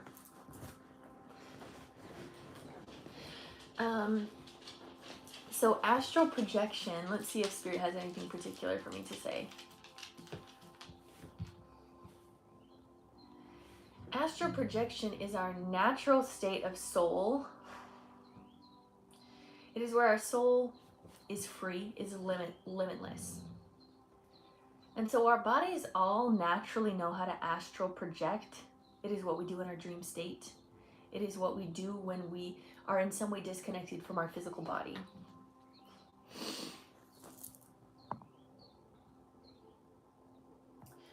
Hello. Hello, beautiful souls. So, what even is astral projection? It is the ability to allow your energetic body or your soul to float out of your physical form and to travel and to view things from that soul body.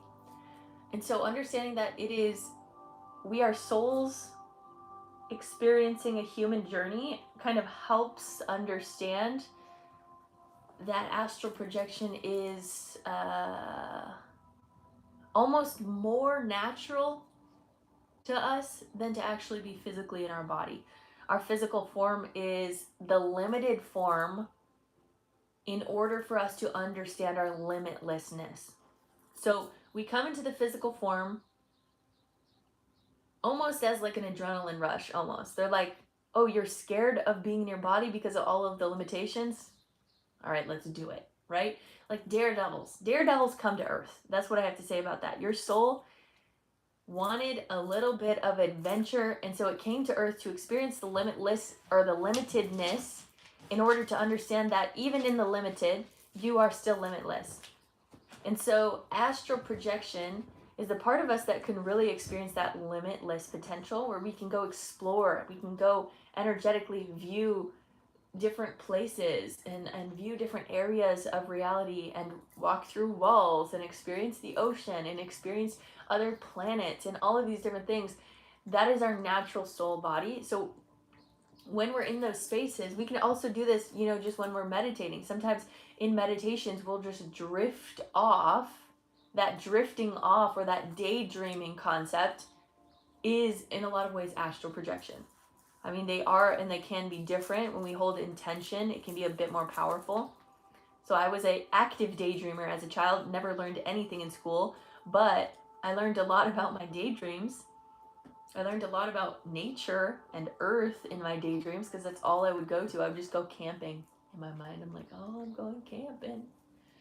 All of us have this ability to astral project. It is not something that is inherently separate from you.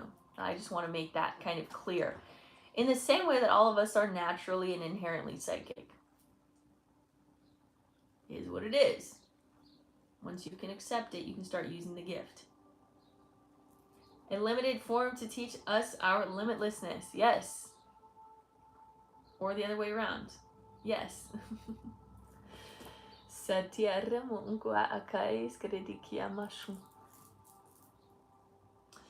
there any messages for twin flames or soulmate connections? What I'm hearing is no. No, there's not. There's almost a need to disconnect from the label, in my opinion. Because all of us are twin flames. So, yeah, that's the message. All of us are twin flames. All of us are soulmates. We are mates in our soul. You're my friend. Friend of my soul. Soul fam. Soulmate. Enjoyment of one another. If you are here right now, you in some way are a soulmate of mine. Because we're connecting. Our souls are connecting. We're understanding. Aren't we our own twin flame? Sure. Yeah. Our inner children can be the twin flame to our adult self. We're already one, right? That's the thing. I think sometimes with these concepts of twin flame, again, this is just my own personal opinion. You can take what you want, leave what resonates. When we have these concepts of like twin flame, in my opinion, it's giving the idea that you are not enough. That you still need your other half, and that's the concept I do not agree in. I believe that you are full and you are whole already.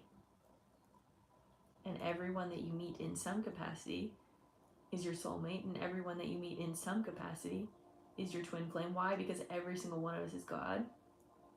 And when we can see God in one another, we can hold that reverence and that holiness for one another.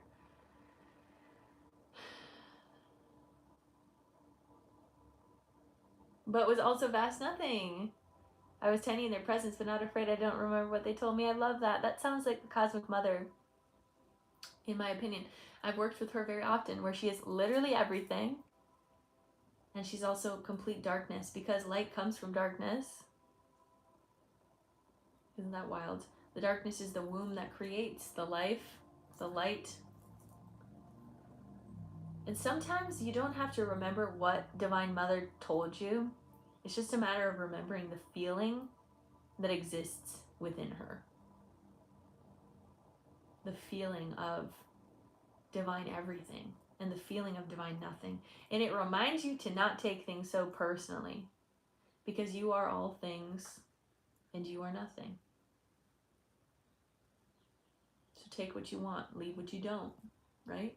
It's your reality. I was born through a rainbow portal and her legs were there.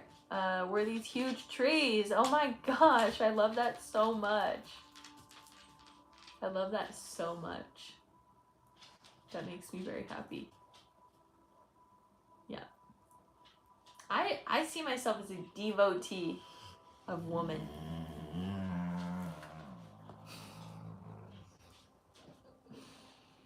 Coincidences, I feel like Spirit has been reaching out to me. Yes, absolutely, that's true. How do you control it? I will travel but snap back to my physical. I dislike the thought of being nothing. Why? I want you to sit with that. I want you to sit with that. I dislike the thought of being nothing. I want you to sit there and understand that when you are nothing, you are everything. How can I connect? I've been having coincidences. Feel Spirit's been reaching out to me. How can I connect? Simply by holding space for connection.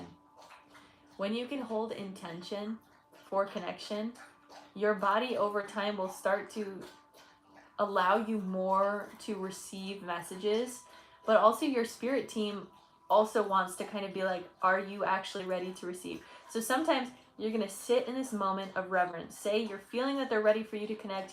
Maybe you see like 444, maybe you see some sort of coincidence, and you just send up a quick like, thank you, God. Those moments, that's already connection. And I want you to feel like after you say like, thank you, God, thank you, Divine, what do you feel after that? Give your body the permission to feel, because that's the way that you communicate. We communicate through our senses, we communicate through our feelings, we communicate through our essence, right? Our sensory experiences. It's not always just going to be clairaudience. It might be an open heart where you just like feel the love after.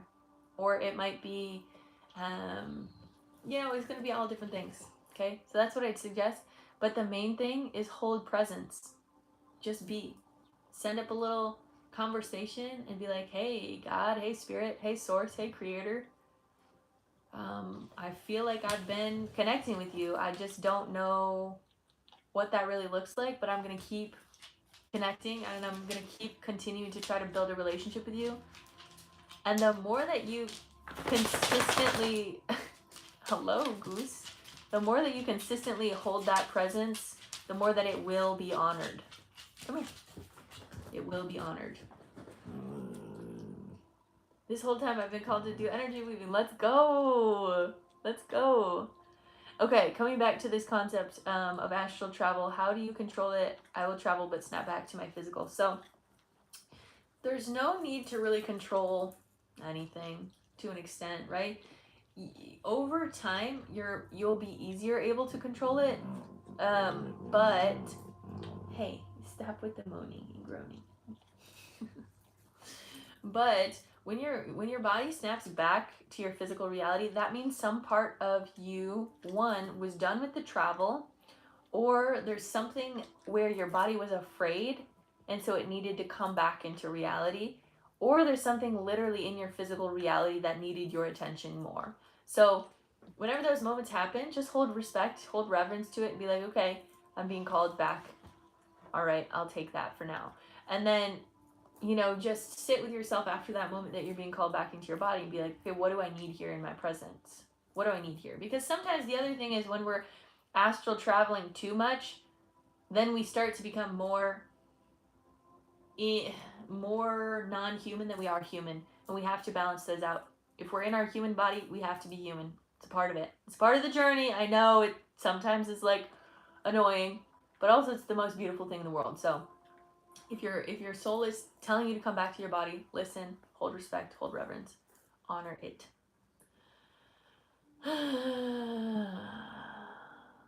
Yeah. And so, and also in those moments where you start to feel your astral body coming back to your body, you can also just like ask, hey, why did that happen? And just see.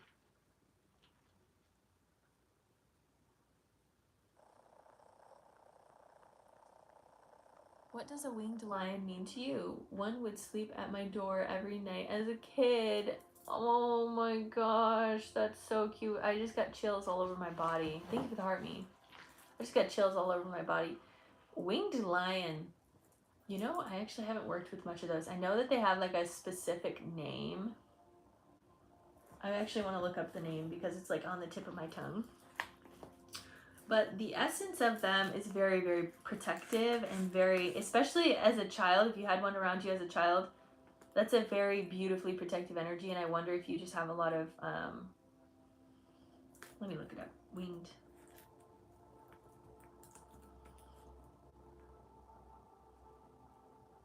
No, tell me the name. Name.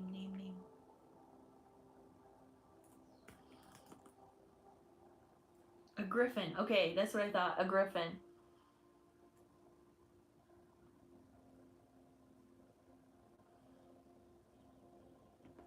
Wait, give me a second. I wanna look into what winged lion spiritual meaning, because I haven't worked with these much, and I'm going to now. Thank you. A powerful fusion of earthly strength and divine elevation, representing courage, protection, and spiritual authority. Oh, that makes so much sense, especially as a kid. It is like an earth guardian, but also a spiritual guardian. It is a guide that can help you be, and literally what we were just talking about, can help you be both human and both a soul and both a spiritual being together. And so working with this being could help you a lot in your spiritual evolution, elevating you in your spiritual understanding with strength and courage. And just a lot of what I've worked with lions before, they're very like precise is the word that wants to come out. They're very precise. They like things to kind of be in order. They're very, they care deeply about things being taken care of.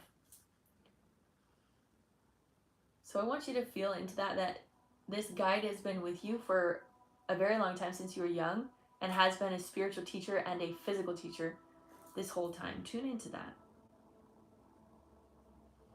There's also, in Christianity, there is a symbol of a lion with wings around the throne of God. That's a very divine creature. It's a very divine creature. Just a lot of beautiful strength. Wow. Here's just like a picture, I guess, I want to show the collective. Can you see that? How beautiful. Just such reverence there. Kind of has like a little bit of an energy of a dragon.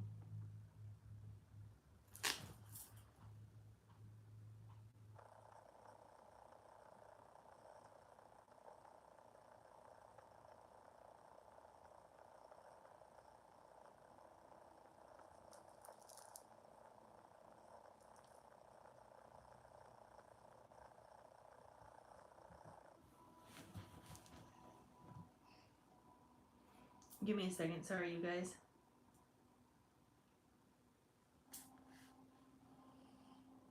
Astrid. Are you still in here, Astrid?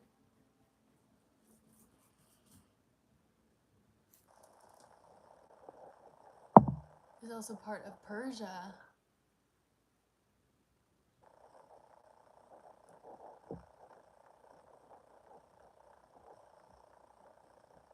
Yeah, that's super cool. I love that for you.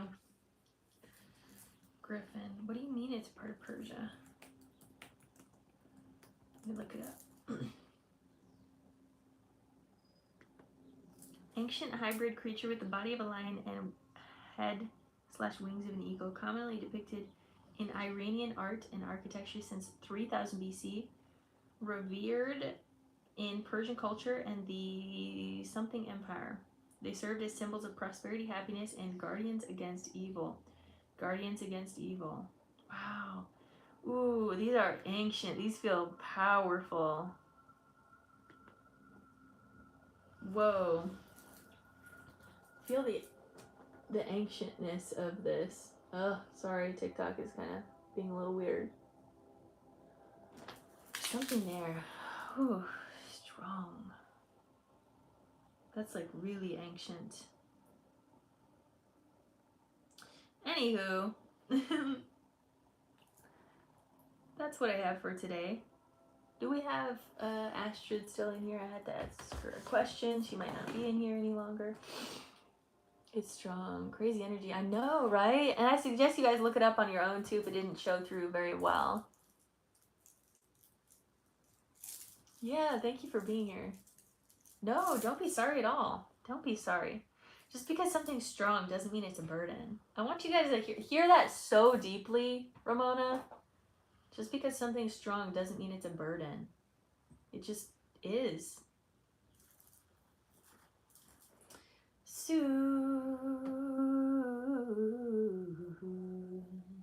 We're feelers in here. We're feelers. We're feelers and we love feeling. That's the thing though, Ramona. I live to feel. I live to feel. That's the reason I'm here. I'll take any opportunity I can. Oops, I realized I turned off the music. I'll take any opportunity I can to feel alive in my body, to feel present with life. You know? That's just how it is. It's a beautiful time to be alive and it's a beautiful time to feel, because feeling is healing. Let's bring some beautiful light. All of a sudden, how interesting. How interesting. Dreams are so fascinating. Bringing some light down into your body, into every cell of your soul.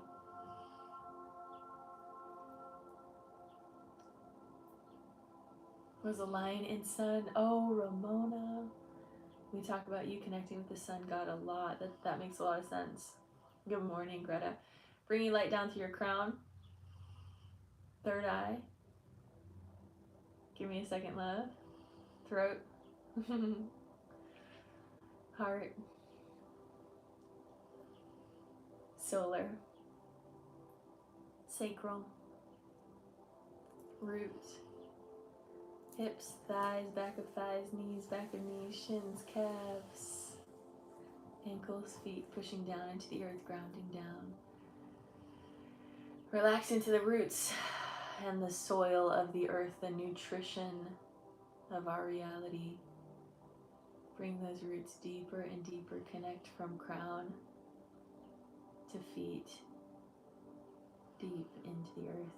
As your roots grow deeper, feel the stability underneath you as you stabilize your field and feel nourished and loved and cared for and held by Gaia. Hello, welcome in. Lydia, what gives you peace? Like, what is fulfilling the hole in your heart? Oh, such a good question.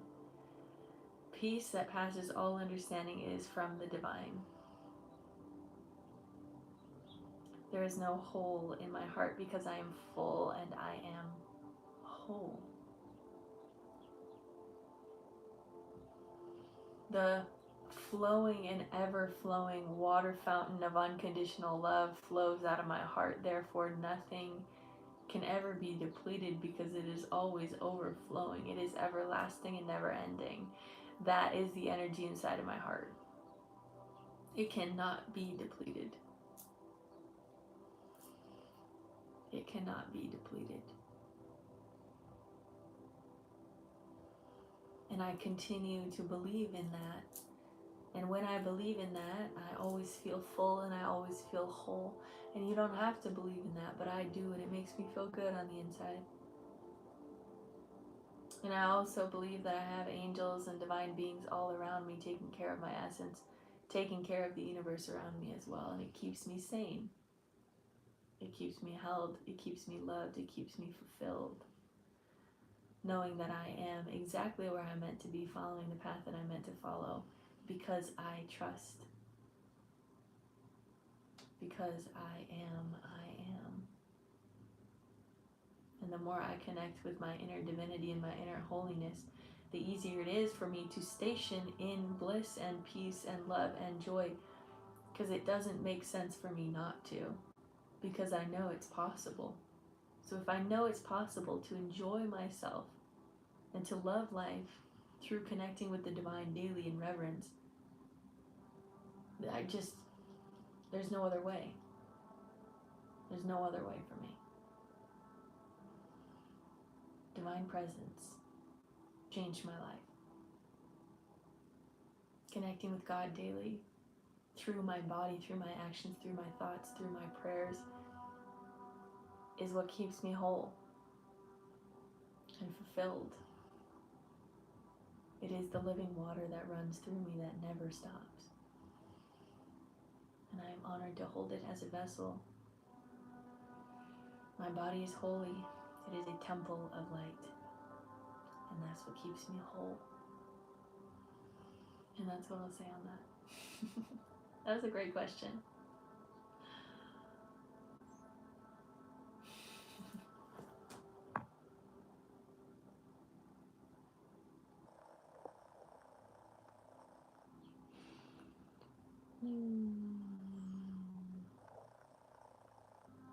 I don't want to force anything, but do you know Jesus? Yes, I do. Such a big fan. Such a big fan of Jesus. How did you start to channel light language? I actually started channeling light language because of a client that I was working on. And for some reason, it just came through when I was working on her. And it didn't stop for a week. But before then, when I was like, I had heard other people doing light language. And so I was like, I feel something in my body when that happens. And I feel like I'm meant to speak it. And I don't know what this is. And I don't know how to do this. But I feel like I need to. And so I gave my body permission to share with me what that felt like. And so what we talk about with the third eye, to open the third eye, you need imagination, active imagination. That's the same thing that kind of plays out with light language for me, at least, was I gave myself permission to play. Play with sound, play with voice, play with noise, play with my harmony, play with my humming. And the more that I would give myself permission to play with sound in my body, the more there was this pathway in me that allowed the feelings in my soul to come forward. Because I was already a singer, I already wrote songs at this time, and I used to play music quite often. So for me, sound and song came pretty easily. And so then light language kind of was that next step, and I do believe that light language is very much I was going to say channeling, but you guys already know that, but it's like even like songwriting is channeling.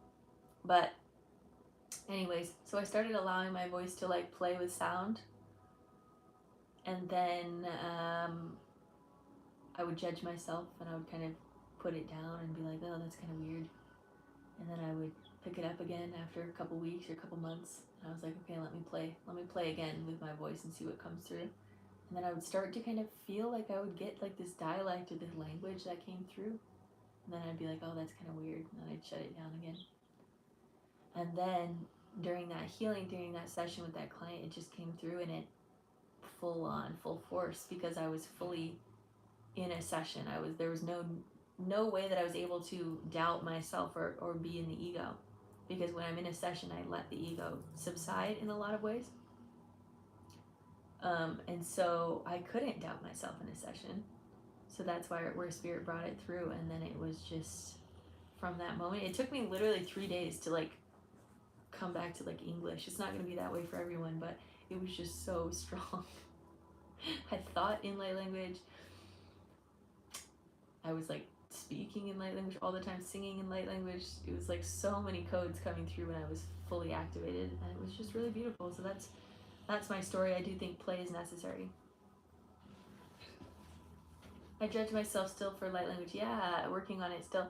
Yeah, and that's why I bring up that story. I also feel like I'm meant to speak it. Thank you. I'll keep giving myself permission to open up. Yeah. That's why I speak that story, is because I know so many of us kind of go through that journey to learn our light languages. We judge ourselves and we go, that's kind of weird. That's kind of suspect. Let's not do that. But it really is important to give yourself permission to feel all of it. And then when you can fully liberate yourself and be like, actually, I don't care what other people think of me, because the light that is coming through me is much more powerful than any judgment that anyone can give me. It doesn't matter. Try to embrace my weird. Yeah, sure. And it is weird, right? But at the same time, it's embrace your divine, my love. Embrace your holiness. That's what I want you to see it as. Because maybe it's going to be weird from other people's perspective, but they don't matter. They don't matter. Sorry. What matters is you and your perception of your reality, right? Like we talked about in the beginning,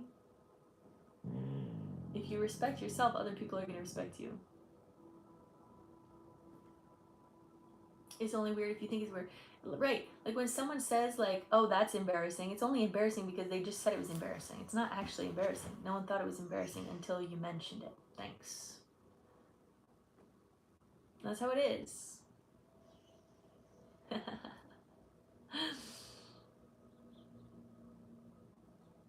Who is the spirit that you communicate with? The spirit of the living God. That's right, huh?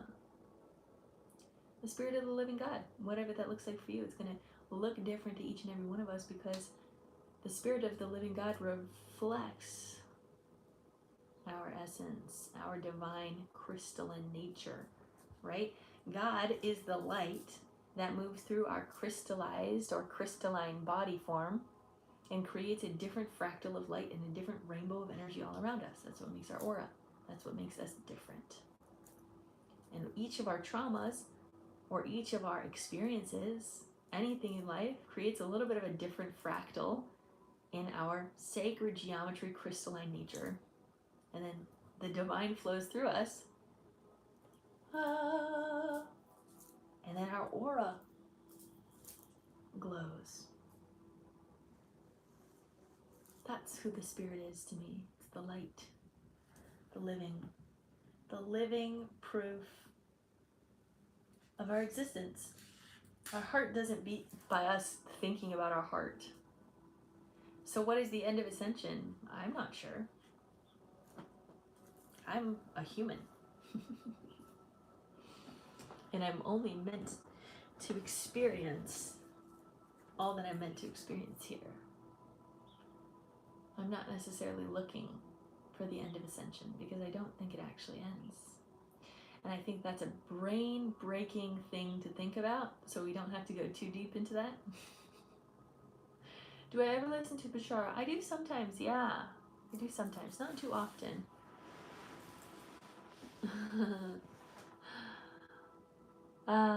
Thank you. That's very sweet. I have not always been very rooted.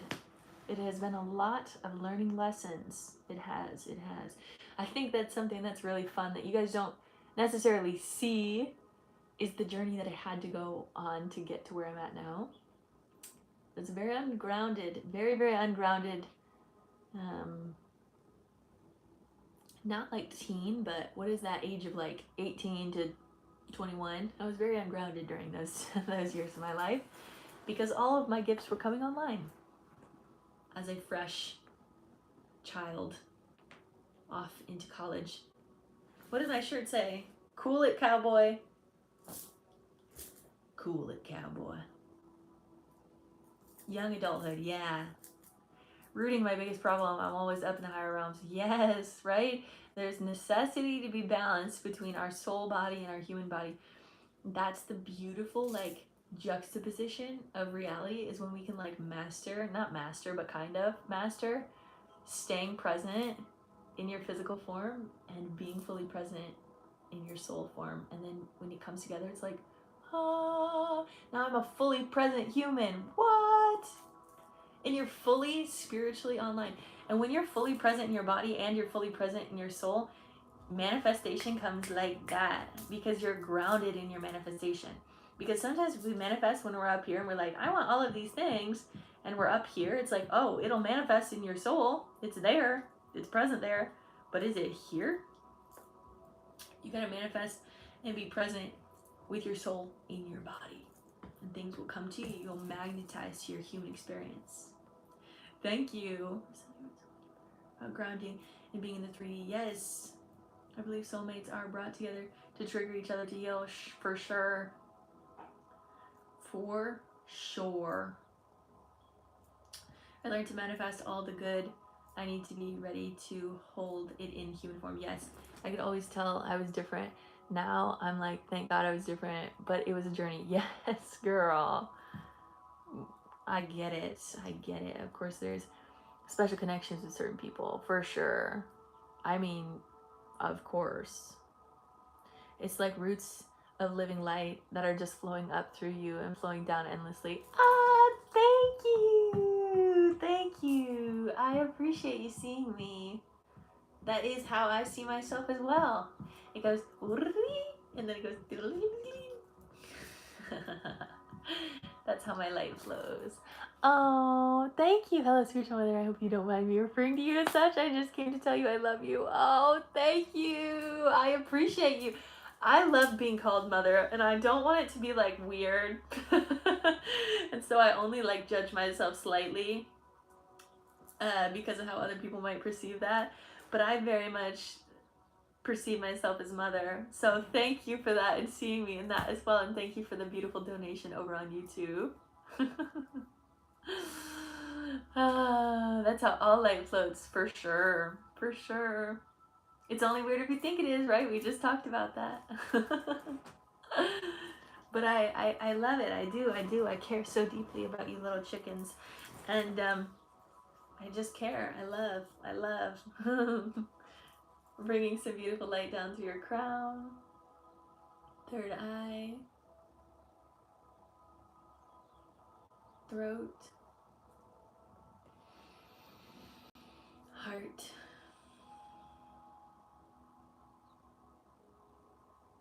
solar,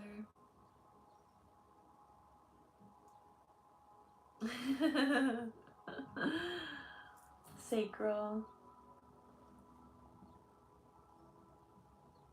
and root. I do take care of you babies, even though I'm a baby. So you a mother hen? Yes. Yeah. You're my little chickens. I'm a mother hen. That's how it is. Down through your hips, thighs, back of thighs, knees, back of knees, shins, calves, ankles and feet, pushing down into the earth, grounding down.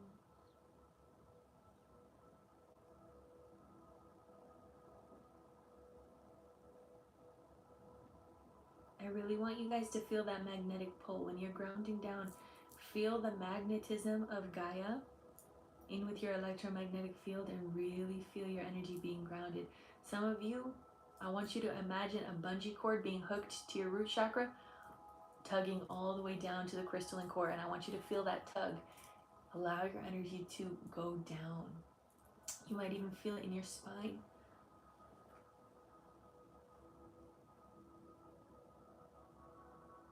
Until you can really feel your energy really stable and grounded.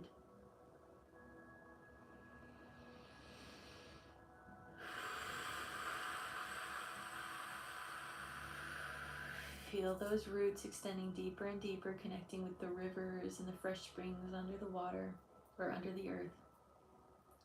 Going all the way down to the crystalline core, wrapping your roots around the crystalline core.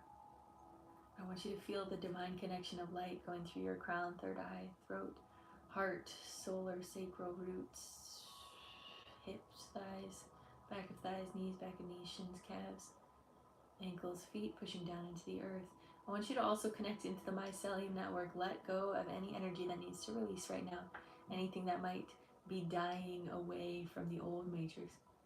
A lot of us have been really cleaned out. There might not be a lot for the collective in this moment to really be attentive to, is what they're saying. They're saying mainly tune in to the new. Tune into what you are creating also new habits. This is something I'm going to say before we get out of here. It is really important for you guys to create new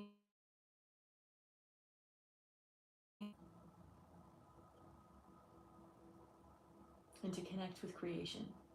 We'll sometimes mindlessly tune into apps, and I'm speaking to myself, mindlessly tune into certain things that we're like, oh, well, I need to think about this thing, and I need to see what other people are doing, and I want to see what other people are getting downloads about.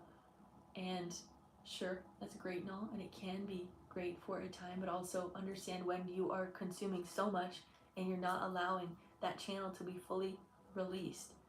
It has to be balanced, just like everything else. If you're going to consume, you gotta figure out a way to let it out, and it might be through things like exercise, it might be things through journaling, connecting, through prayer, reverence, meditation. It might be dancing. It might be actually creating something for yourself, creating a career for yourself, and imagining who you're going to be in the new earth consciousness and what business you're going to create, because I know many of you guys out there, you're going to be business owners. I want you to feel that deep in your soul. If you're feeling that ting inside of your body that feels right to you, listen to it. Start creating. Start going after it. Start connecting with that dream, and allow the dream to be within you now, being grounded in manifestation like we just talked about. Okay? Bringing more light down through your crown, third eye, throat, heart, all the way through veins, arteries, plasma body, electron body, down through the solar,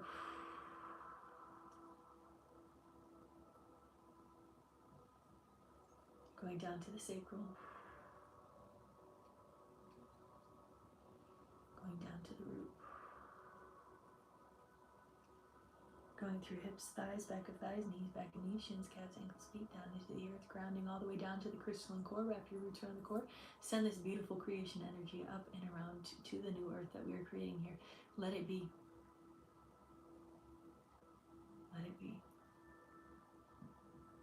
Look at that little kitty boy just being the cutest little baby. Cutest little baby boy. And so it is, beautiful souls. Of course I'm young and I still have to learn a lot. All of us are young and we still have to learn a lot. That's the point of life, is it not? I'm not going to come to earth and know everything.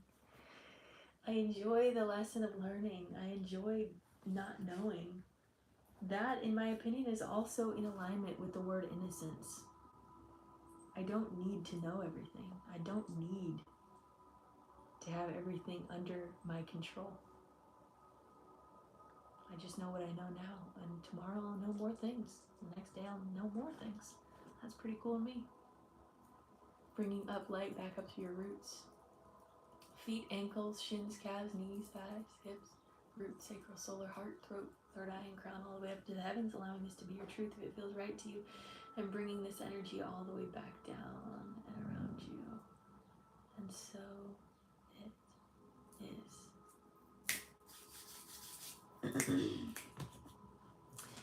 Releasing any last energy that doesn't serve you. Letting it go and letting it flow. Letting it go and letting it flow. I'm glad that you also realized that, Aiden. Releasing any last energy that doesn't serve you. Thank you. Bringing unconditional love into every cell of your body, illuminating from the inside out, appreciating the love, the joy, the peace, the bliss, the honor of being alive here in this present moment. I see you, I love you, I honor you. Bringing golden light energy all around your aura, keeping you safe, sane, and protected, embracing the beauty of who you are and honoring your soul journey, bringing abundance all the way through you and into the collective consciousness field as we all shift together. Take a deep breath in.